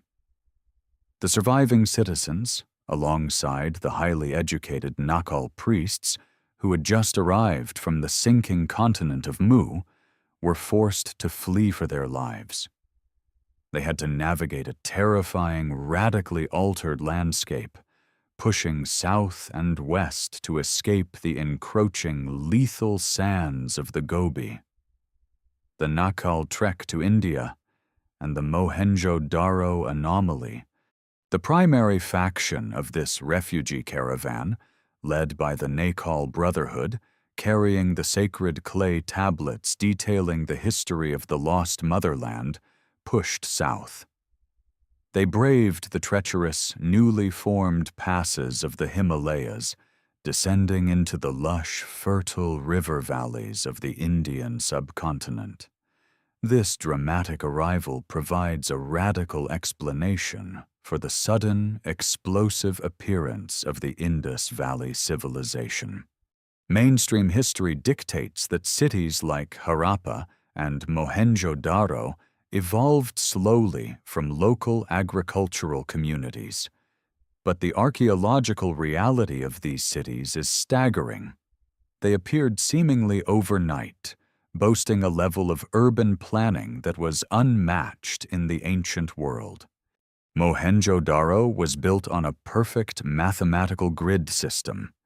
The city featured highly advanced baked brick architecture, standardized weights and measures, and, most incredibly, a comprehensive, city-wide subterranean sewage and plumbing system that rivaled modern cities. This wasn't the work of primitive farmers experimenting with mud. This was the deployment of an advanced, pre-existing architectural blueprint. This was the work of the Mu survivors attempting to resurrect the precision of their lost white stone cities. Furthermore, ancient Hindu texts like the Mahabharata and the Ramayana are heavily populated by tales of the Nagas, a highly advanced, semi-divine race of beings often associated with serpents and water, who possessed flying machines, vimanas, and weapons of terrifying, god-like destruction. James Churchward fiercely argued that the Nagas were not mythical snake men. The term was a direct linguistic survival of the Naga Maya language.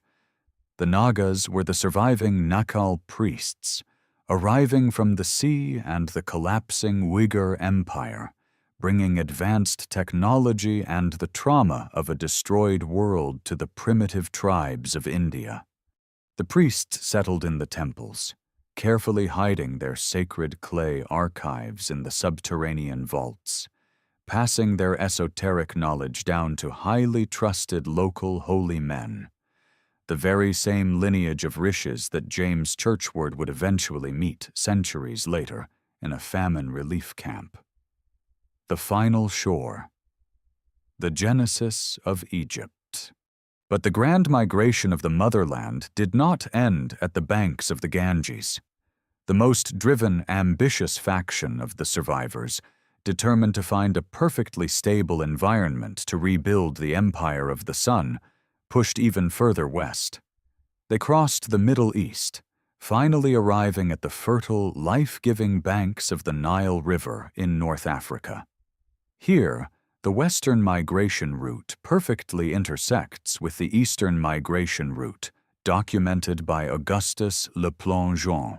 According to the translated Maya Troano manuscript, the beautiful Queen Mu fled the sinking continent, sailing across the ocean to eventually arrive in a distant, sandy land, where she was revered as a goddess and helped found the Egyptian civilization.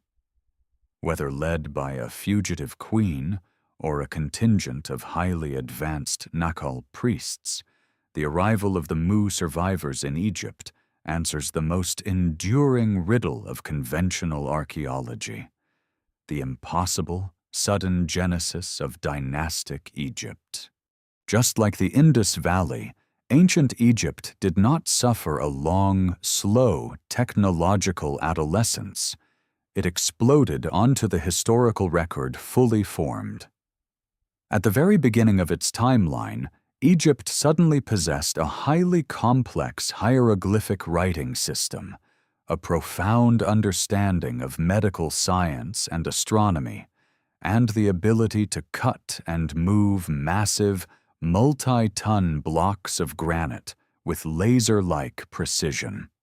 The early Egyptians called their homeland Kemet, but in their sacred texts, particularly the Book of the Dead, their ultimate spiritual destination was a mythical, paradisaical land in the west, surrounded by endless water, known as the Aru, or the Field of Reeds. To reach the afterlife, the soul had to navigate a dangerous oceanic journey towards the setting sun. This was not a purely spiritual metaphor. It was a deeply ingrained geographical memory of the sunken continent of Mu, located far to the west across the waters. And then there is the ultimate physical anchor of this theory, the Great Sphinx of Giza. Mainstream Egyptologists claim the Sphinx was built around 2500 BC by the pharaoh Khafra, but independent geologists, most notably Dr. Robert Schoch, have pointed out a terrifying anomaly. The massive limestone enclosure walls surrounding the Sphinx feature deep, vertical, rolling fissures. This specific type of weathering is not caused by wind or sand. It is the undeniable signature of thousands of years of heavy, torrential rainfall. The problem? The Giza Plateau has been a hyper-arid desert for the last 5,000 years. For the Sphinx to exhibit this level of severe water erosion, it must have been carved thousands of years earlier, at the very end of the last ice age, when North Africa experienced a period of heavy, continuous rains. This pushes the creation of the Sphinx back to the exact timeline of the Mu cataclysm. According to the survivor theory, the Great Sphinx was not a tomb marker for a pharaoh. It was the very first monument built by the traumatized refugees of the motherland. It was constructed as an astronomical marker, facing perfectly due east to track the equinoxes, signaling to any other scattered survivors across the globe that the legacy of the Empire of the Sun had successfully taken root on the banks of the Nile. The circle was finally complete. From the freezing peaks of the Andes and the dense jungles of the Yucatan, to the vast navigational web of the Pacific Islands, the buried cities of the Gobi, and the massive megaliths of Egypt and India, the survivors of the cataclysm had thoroughly seeded the planet.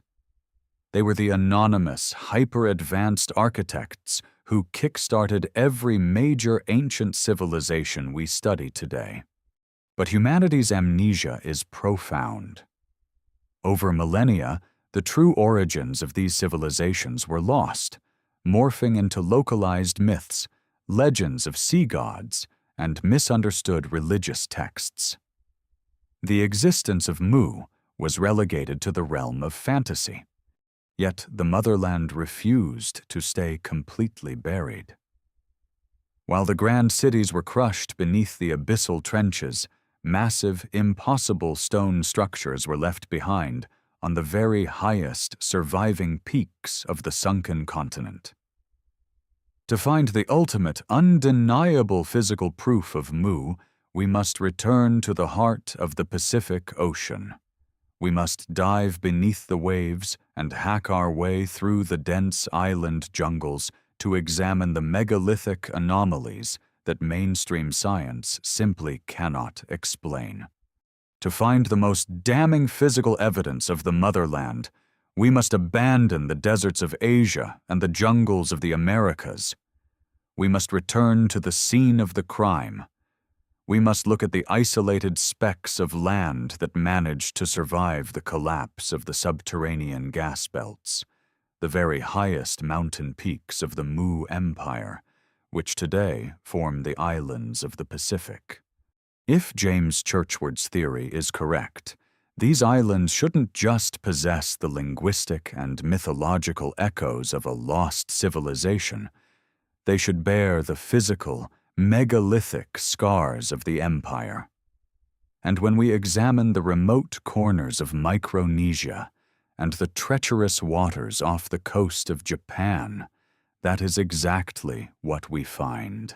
Structures so massive, so technologically baffling, that mainstream archaeology simply throws its hands in the air. The impossible. Venice of the Pacific. Nan Madol Deep in the western Pacific Ocean, nestled off the eastern shore of the Micronesian island of Pohnpei, lies a ruined city that makes absolutely no logical sense. It is called Nan Madol, often referred to as the Venice of the Pacific. But this title drastically undersells the terrifying majesty of the site. Nan Madol is not a city built near the water. It is a megalithic metropolis built directly on top of a coral reef in the open ocean. The city consists of 92 artificial islets interconnected by a complex network of tidal canals. But it is the building material that makes Nan Madol an unparalleled architectural anomaly. The entire city is constructed from hundreds of thousands of colossal, naturally hexagonal, and octagonal basalt logs. Some of these massive volcanic pillars weigh up to 50 tons each. In total, it is estimated that the construction of Nan Madol required moving and stacking roughly 750,000 tons of black basalt. To put that into perspective, the sheer volume of stone used here rivals the Great Pyramid of Giza. Yet, this was supposedly accomplished by a small, isolated island tribe with no metal tools, no pulleys, and no wheels. The basalt logs are stacked in a crisscrossing log cabin style, creating towering walls that rise up to 50 feet high. There is no mortar holding them together. The precision of the stacking, combined with the sheer crushing weight of the stones, has allowed these structures to withstand thousands of years of brutal Pacific typhoons and tidal waves. The logistical nightmare of building Nan Madol shatters conventional historical timelines. The basalt quarries are located on the opposite side of Pohnpei. How did primitive islanders transport 50-ton magnetic stones across miles of dense, mountainous jungle? More impossibly, how did they float these incredibly dense, sinking rocks across the shallow, treacherous coral reefs to the construction site? You cannot load a 50-ton rock onto a wooden outrigger canoe without it immediately plunging to the bottom of the ocean. When you ask the local Pohnpeians how the city was built, their oral traditions do not speak of slave labor or massive fleets of rafts. They speak of magic. According to local legend, Nan Madol was constructed by twin sorcerers named Olisipa and Olosopa.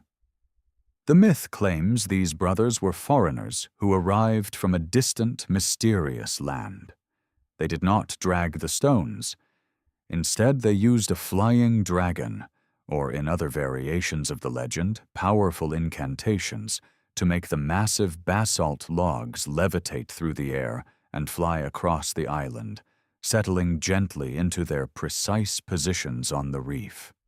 Through the lens of the Mu survivor theory, this myth is a garbled, generational memory of high technology.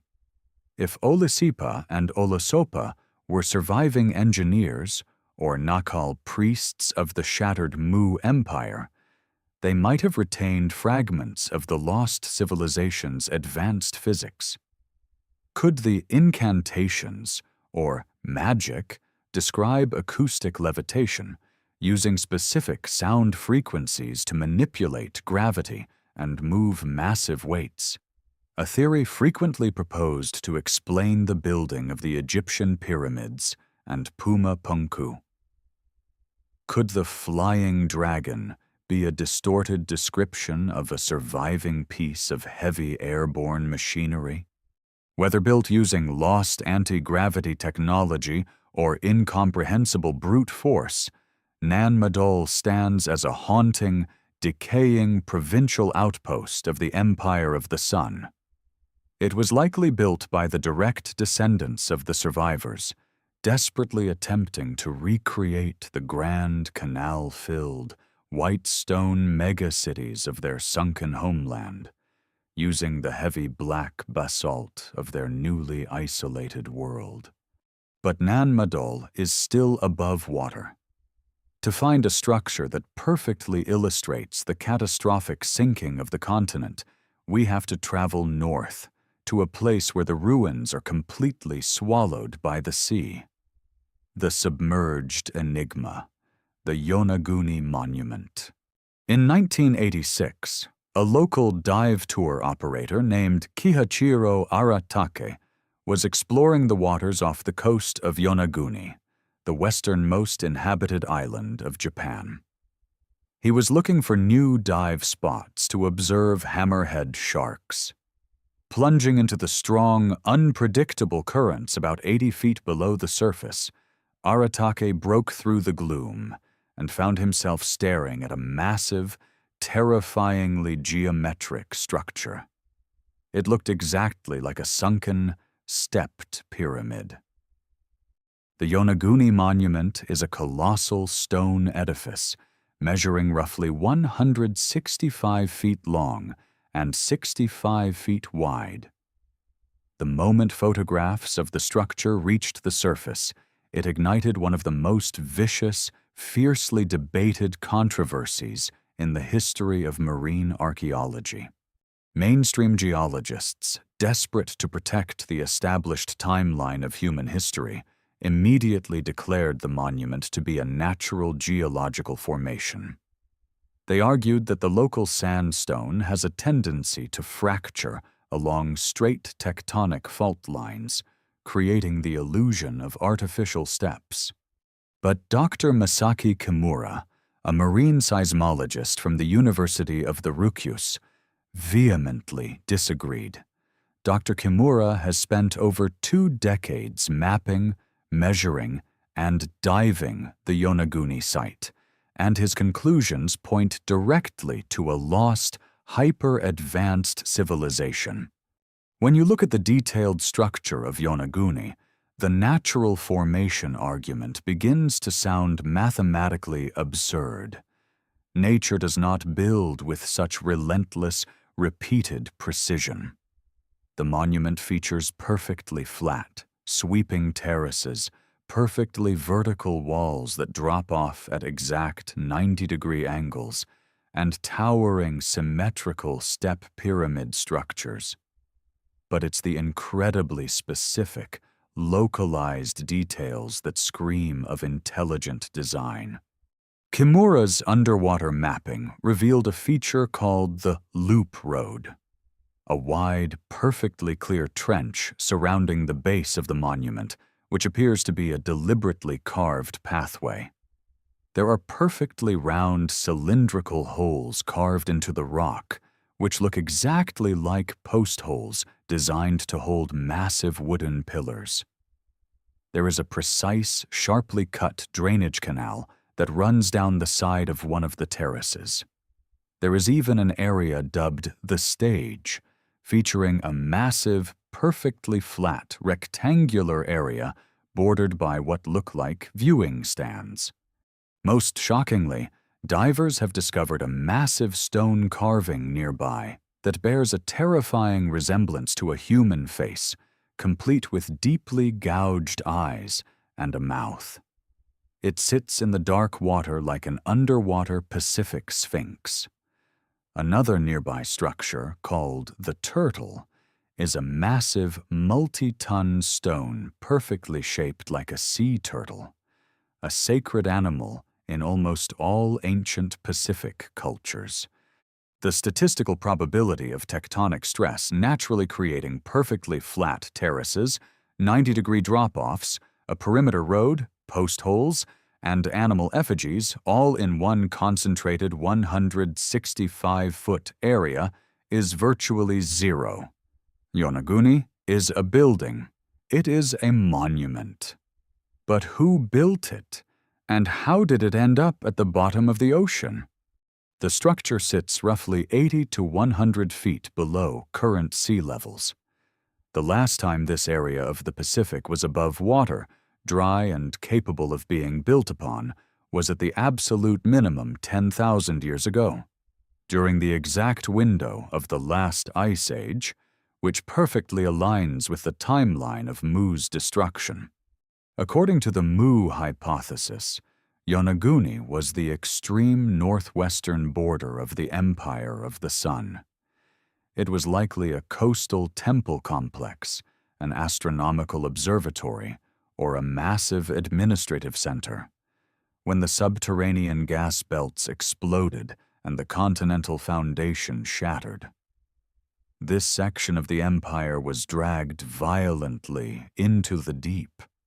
The strong currents that sweep through the Yonaguni Straits have kept the monument swept clean of heavy coral buildup, preserving its sharp, impossible geometry. For 10,000 years, it has sat in absolute silence, a sunken tombstone proving that a highly advanced megalith-building civilization existed in the Pacific long before the first pharaoh ever sat on a throne in Egypt. Nan Madol and Yonaguni represent the two phases of the catastrophe: the immediate, desperate rebuilding efforts of the survivors on the surface, and the drowned majesty of the original empire below. But to fully understand the psychological trauma of the Mu survivors, we must travel to the most isolated piece of land on planet Earth, a place where massive stone giants stand shoulder to shoulder, their backs to the ocean, guarding a secret language that nobody can read. To comprehend the sheer geographical isolation and the haunting psychological trauma of the Mu survivors, we must travel to the absolute edge of the world.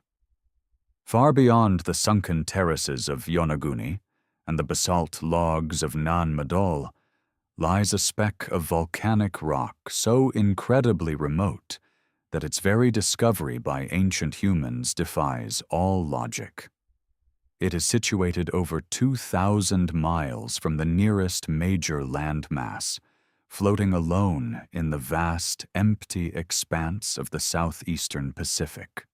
We know it today as Easter Island, but to the indigenous people who live there, it is Rapa Nui. And to the ancient historians tracing the massive footprint of the motherland, it is the highest surviving eastern mountain peak of the sunken continent of Mu. The stone giants of Rapa Nui. When European explorers first stumbled upon Easter Island in the 18th century, they were completely terrified by what they saw. The island was a barren, treeless wasteland, populated by a relatively small tribe of islanders living in simple huts. Yet, ringing the coastline of this desolate rock were hundreds of colossal, monolithic stone giants. These are the legendary Moai. There are nearly 1,000 of these massive statues scattered across the island, some standing over 30 feet tall and weighing up to 80 tons. They were carved directly out of the volcanic rock in the central quarry of Rano Raraku. Mainstream archaeology insists that the ancestors of the current Polynesian inhabitants carved these behemoths using simple stone hand axes and then rolled them across the island on wooden logs. However, there is a glaring problem with this theory. Moving 80-ton statues requires a massive, complex industrial effort, thousands of specialized workers, and vast amounts of thick timber. Yet, core samples taken from the island's soil prove that it could never have supported a population or a forest large enough to execute such an impossible logistical nightmare under conventional means. But when we view Rapa Nui not as an isolated island, but as the surviving mountainous border of the Mu Empire, the Moai take on a completely different, deeply tragic context. The statues were not carved by primitive islanders who suddenly developed an obsession with moving giant rocks. They were carved by the traumatized, stranded survivors of the Empire of the Sun. Just like at Pumapunku and Nan Madol, these survivors brought the megalithic engineering blueprints of their lost megacities with them. Deprived of their white stone and their glass-like roads, they used the only material available to them, the volcanic ash of their island prison. Look at the faces of the Moai. They possess elongated heads, prominent brows, sharp, pursed lips, and long, straight noses. This specific physiological profile perfectly matches James Churchward's description of the ruling noble class of the Mu Empire. The Moai are not just statues. They are monolithic portraits of the Ra Mu and the high priests, desperately carved by the survivors in a futile attempt to immortalize the fallen rulers of the motherland. Even more astonishing is the specific placement of the statues. It is a common misconception that all Moai face the ocean. In truth, the vast majority of the statues face strictly inland, supposedly to project their protective spiritual energy, mana, over the villages. However, there is a highly specific, chilling exception that directly fuels the Mu survivor theory: the 7 magnificent Moai at Ahu Akivi.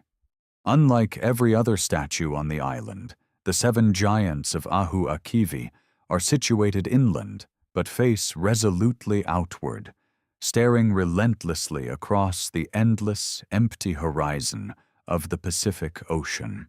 According to Rapa Nui oral tradition, these 7 statues represent the original explorers sent by a king who fled a sinking land called Haiva, the local linguistic variation of Hawaiki, or Mu. These 7 Moai are literally looking out to sea, their blind stone eyes eternally locked onto the exact coordinates where their glorious, sunken motherland once stood. They are waiting for the colossal, white-sailed ships of the Empire to emerge from the mist, ships that will never arrive. The Smoking Gun. The Rongo-Rongo Script. While the massive stone statues capture the imagination, the true, undeniable proof of Mu on Easter Island is not made of stone. It is carved into small, fragile pieces of wood. Throughout the entire expanse of Oceania, encompassing tens of thousands of islands and hundreds of distinct cultures, there is absolutely no native system of writing. The Polynesians, Micronesians, and Melanesians relied entirely on complex oral traditions to pass down their histories, except for Easter Island. In the 1860s, Catholic missionaries on the island discovered several wooden boards completely covered in hundreds of tiny, intricate, beautifully carved glyphs. The local elders called this writing rongorongo. The rongorongo script is a masterpiece of ancient linguistics. It is written in a highly unusual system called reverse boustrophodon. You read the first line from left to right. Then you must physically turn the wooden board completely upside down to read the next line from left to right, creating a continuous serpentine reading flow. When mainstream linguists attempted to study rongorongo, they were baffled. They assumed it was a localized, isolated invention. But in the 1930s, a brilliant Hungarian scholar named Guillaume de Hevesy noticed something that sent shockwaves through the alternative history community. Hevesy placed the glyphs of the Easter Island rongorongo script side by side with the ancient, undeciphered script found in the ruins of Mohenjo-Daro in the Indus Valley. The very same ruins we established were built by the Nakal priest refugees fleeing the Uyghur Empire. The match was absolute, terrifying perfection.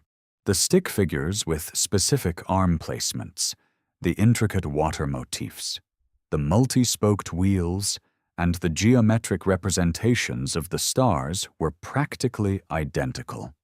We are talking about two deeply complex, highly specific written languages, found completely isolated from one another, separated by nearly 13,000 miles of impenetrable ocean and rugged continents. Statistically, it is entirely impossible for two completely disconnected primitive cultures to randomly invent the exact same written language. There is only one logical explanation.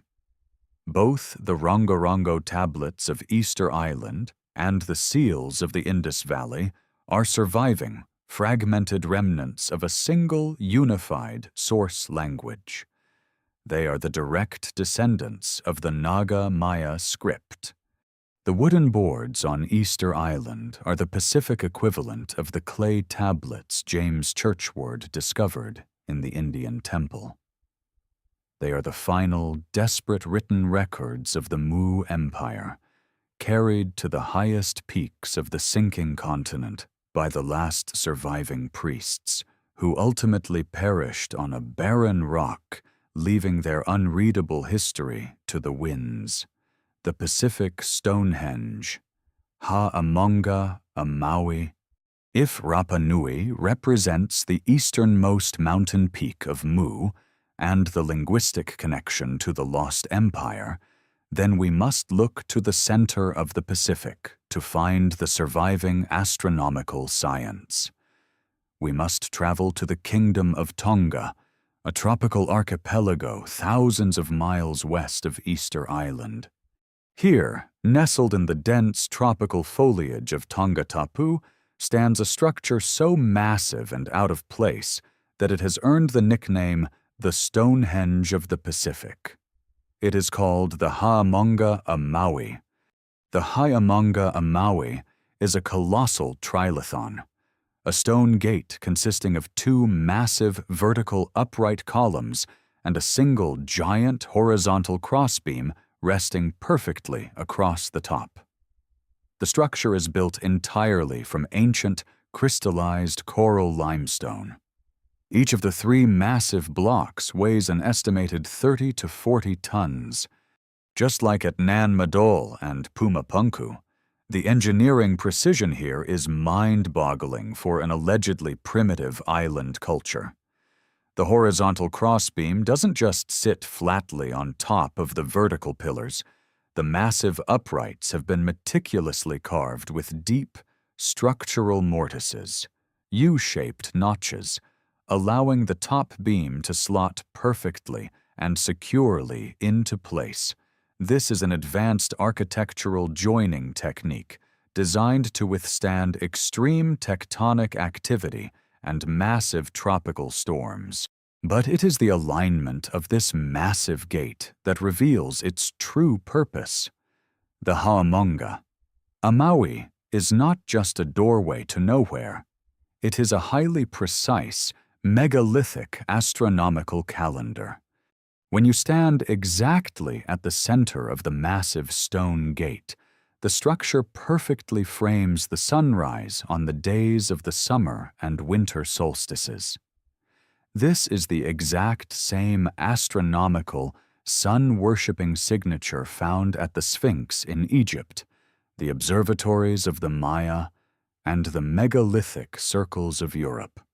Local Tongan mythology attributes the construction of the trilithon to the great demigod Maui, who is famous across all of Polynesia for using his magic fish hook to drag the islands up from the bottom of the ocean. This fishing up islands myth is arguably the most blatant, culturally ingrained metaphor for the sinking of the Mu continent. The islands weren't pulled up from the sea. The rest of the continent sank beneath them, leaving only the peaks. The Ha'amonga. A Maui was almost certainly constructed by the master astronomers of the Mu survivor fleets. Stripped of their towering white pyramids and complex optical observatories, they used the heavy coral limestone of their new environment to build a massive, indestructible celestial calendar. They needed to track the movements of the sun and stars, not just for agricultural purposes, but to maintain the sacred unified timeline of the Empire of the Sun.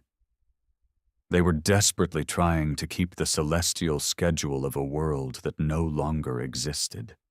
From the vitrified underwater pyramids of Japan to the blind stone giants of Easter Island and the massive celestial gates of Tonga, the Pacific Ocean is entirely littered with the monumental wreckage of a single, unified super-civilization. The physical evidence is undeniable, standing in silent defiance of mainstream history. But as we pull back from these scattered ruins and look at the modern world as a whole, a new question arises. Are these megaliths and myths just dead echoes of the past? Or are there deeper genetic and geological truths that modern 21st century science is only just beginning to accidentally uncover? Let's look at the DNA and the shifting tectonic plates. The truth might be hiding in our very blood. We have tracked the desperate footprints of the survivors across the high Andes, through the dense jungles of Mesoamerica, across the endless navigational grid of the Pacific Ocean, and into the sun-scorched deserts of Asia. We have examined the impossible megalithic ruins left in their wake. But to truly solidify the existence of the motherland, we must step away from ancient myths and crumbling stones. We must confront the ultimate arbiter of truth: modern, 21st century science. For decades, mainstream academia has actively dismissed James Churchward's translation of the Nacl tablets as a beautiful but entirely fictional fairy tale. But as our scientific instruments have become sharper, as our ability to map the ocean floor and sequence human DNA has reached unprecedented levels, a deeply uncomfortable reality is emerging for conventional historians. The modern data is beginning to aggressively mirror the ancient myth. The global blueprint, a statistical impossibility. Let's begin with the most glaring, unspoken elephant in the room of global archaeology: the phenomenon of parallel development. Mainstream history demands that we believe that completely isolated, primitive cultures, separated by thousands of miles of impassable oceans and rugged continents, all miraculously woke up one day and decided to invent the exact same architectural styles, worship the exact same deities, and utilize the exact same esoteric symbols. Statistically, this is a mathematical absurdity. Take the symbol of the sun. Why did the ancient Egyptians worship Ra, the sun god, while exactly at the same time the Inca in the high Andes worshipped Inti, the sun god, and the ancient Japanese worshipped Amaterasu, the sun goddess? This isn't just a universal appreciation for daylight. The specific, highly ritualized solar worship across these disconnected empires is an exact, surviving replica of the supreme monotheistic religion of the Mu Empire, which used the sun as the physical emblem of the infinite creator. Then, there is the pyramid.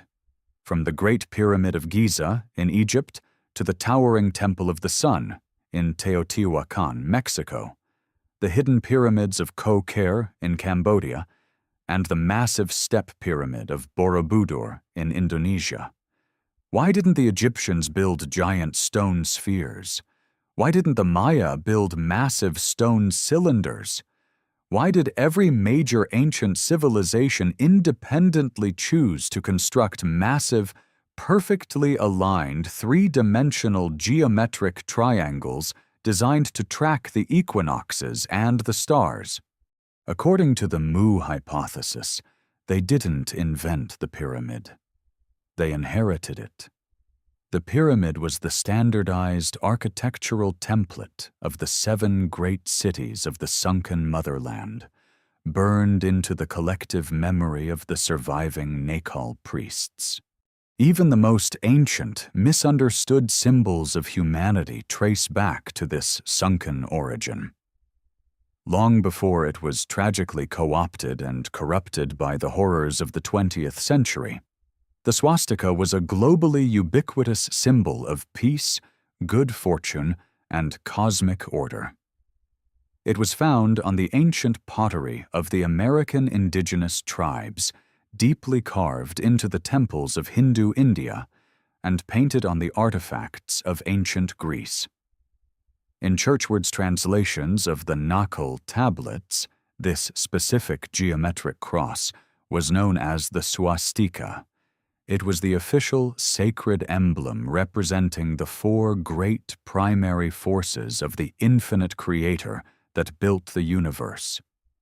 Its global presence is the ultimate, undeniable fingerprint of a singular, highly advanced mother culture that seeded the entire planet. The collision with plate tectonics. If the cultural and architectural evidence is so overwhelming, why did mainstream science violently reject the empire of the sun? The answer lies in a geological revolution that occurred in the 1960s, the absolute acceptance of plate tectonics. When James Churchward proposed his gas belts theory in the late 19th and early 20th centuries, the mechanics of the Earth's crust were still a profound mystery. Churchward believed massive subterranean honeycomb caves filled with gas supported the continents. But modern geology proved that the Earth's outer shell is actually divided into massive, constantly shifting tectonic plates floating on a layer of semi-molten mantle. This discovery fundamentally altered our understanding of the oceans. Modern geologists established that continental crust, mostly light granite, is significantly less dense than oceanic crust, heavy basalt. Therefore, continental crust naturally floats higher on the mantle. According to the strict dogmatic laws of plate tectonics, a massive continent-sized landmass made of granite simply cannot sink into the heavy basalt of the ocean floor, just as a block of wood cannot sink into a pool of dense mercury. Because of this specific density rule, the scientific community declared the sinking of Mu to be a geophysical impossibility. They threw the baby out with the bathwater, dismissing the entire history of the motherland because Churchward's mechanical explanation for its destruction was outdated. they slammed the book shut. But the Earth, it seems, was not finished speaking. The 2017 geological bombshell, the twist of Zealandia. Just when the academic establishment felt completely secure in their dismissal of sunken continents, a team of international geologists mapping the southwestern Pacific Ocean dropped an absolute bombshell. In 2017, using highly advanced multi-beam satellite sonar and deep-sea gravity mapping, scientists announced the discovery of an eighth continent. It was real. It was massive. And it was almost entirely underwater. They named it Zealandia. Zealandia is not a collection of volcanic islands or a fragmented tectonic shelf. It is a massive, continuous, 1.9 million square mile piece of genuine continental crust. It is nearly half the size of Australia, and 94% of this colossal landmass is currently submerged thousands of feet beneath the crushing waves of the Pacific Ocean, with only its highest mountain peaks piercing the surface, peaks we know today as New Zealand and New Caledonia. The discovery of Zealandia sent a terrifying shockwave through the established geological community. It forced them to violently rewrite the textbooks. It proved, beyond a shadow of a doubt, that the fundamental premise of the Mu legend is physically possible. Continents can sink.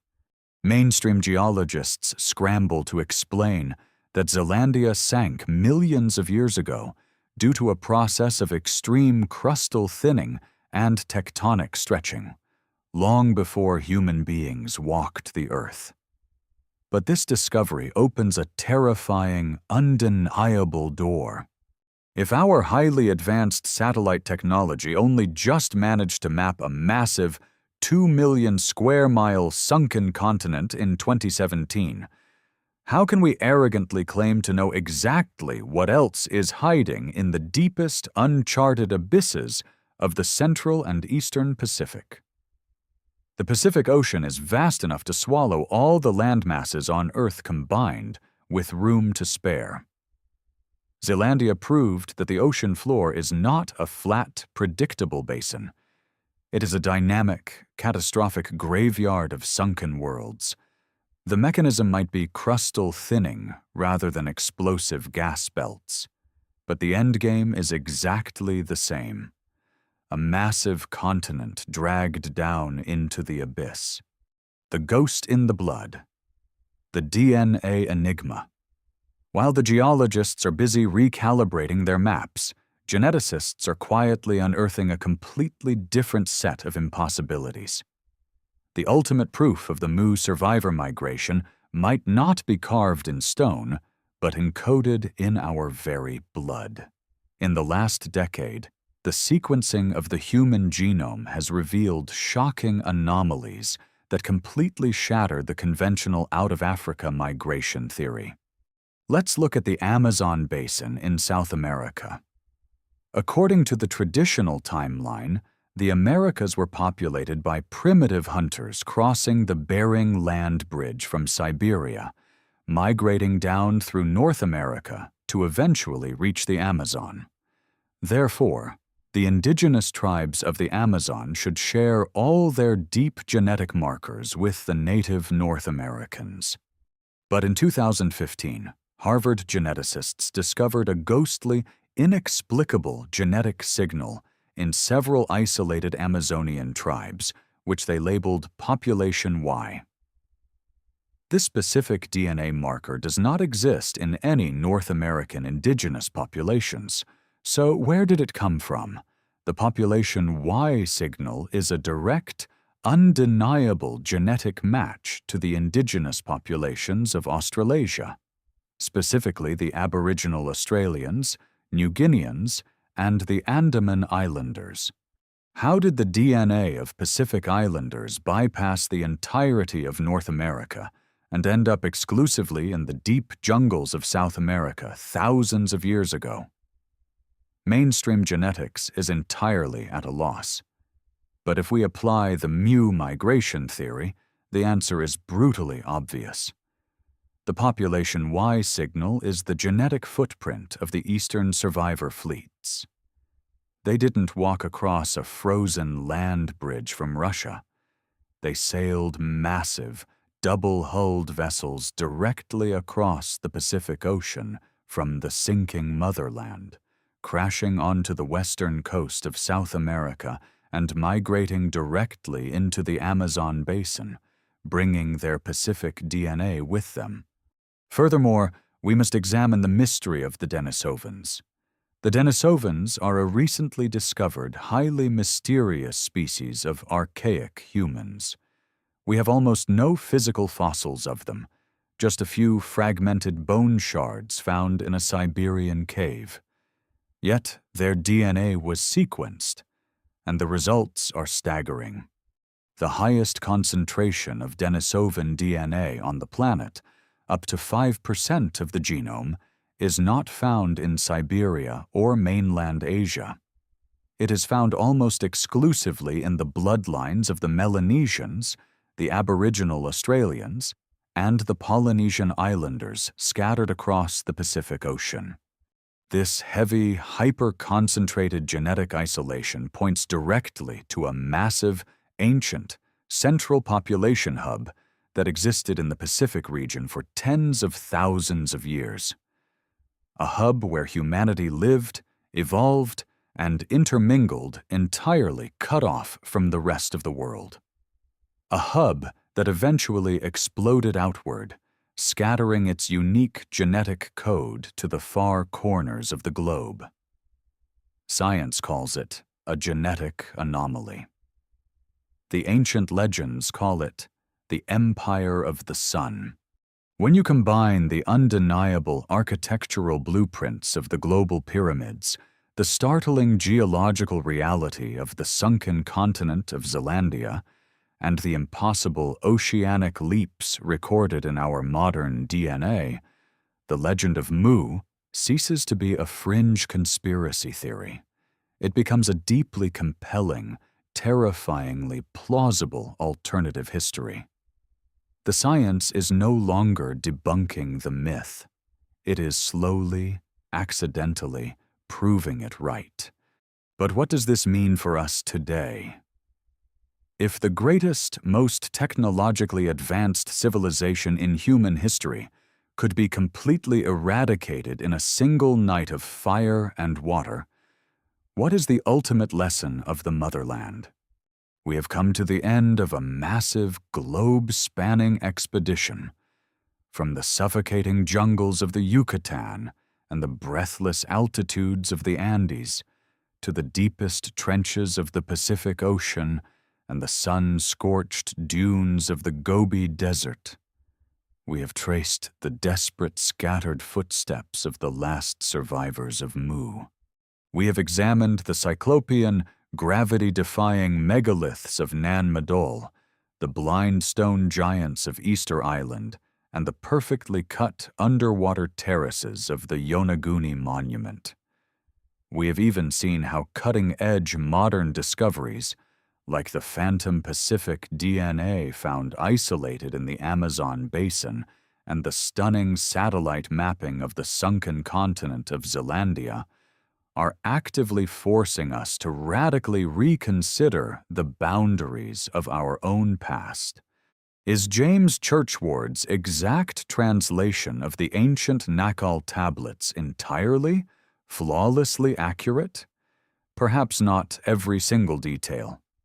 The precise geological mechanism might have been tectonic crustal thinning rather than explosive gas belts, and the exact timelines may have been blurred by tens of thousands of years of generational trauma and myth-making. But the sheer, overwhelming volume of corroborating physical, linguistic, and cultural evidence across entirely disconnected global civilizations is simply impossible to ignore. The legend of the motherland serves as a chilling, profound mirror for our modern world. The 64 million citizens of the Mu Empire believed they had conquered nature. They built seemingly indestructible megacities of white stone, navigated the globe with absolute mastery, and lived in an era of unprecedented technological and social harmony. They believed they were absolutely invincible, right up until the very night the earth opened up and swallowed them whole. The true story of Mu shatters our arrogant, linear view of human history. It reminds us that civilization does not always move forward in a straight line from primitive caves to modern skyscrapers. Progress can be cyclical. We are not necessarily the apex of human achievement. We might simply be the latest iteration of a species desperately trying to rebuild a global paradise that we lost to the waves tens of thousands of years ago. In many ways, we are all the amnesiac orphans of the Empire of the Sun. Now, I want to hear from you. After looking at all the global clues we've uncovered today, which piece of evidence do you find the absolute most convincing? Is it the undeniable underwater geometry of Yonaguni, the impossible stone logistics of Easter Island, or the chilling subterranean survival legends of the Hopi ant people? Let me know your thoughts down in the comments below. If you enjoyed this massive deep dive into the unknown, make sure to hit that subscribe button and ring the bell so you never miss an expedition. Until next time, keep questioning the past and stay curious.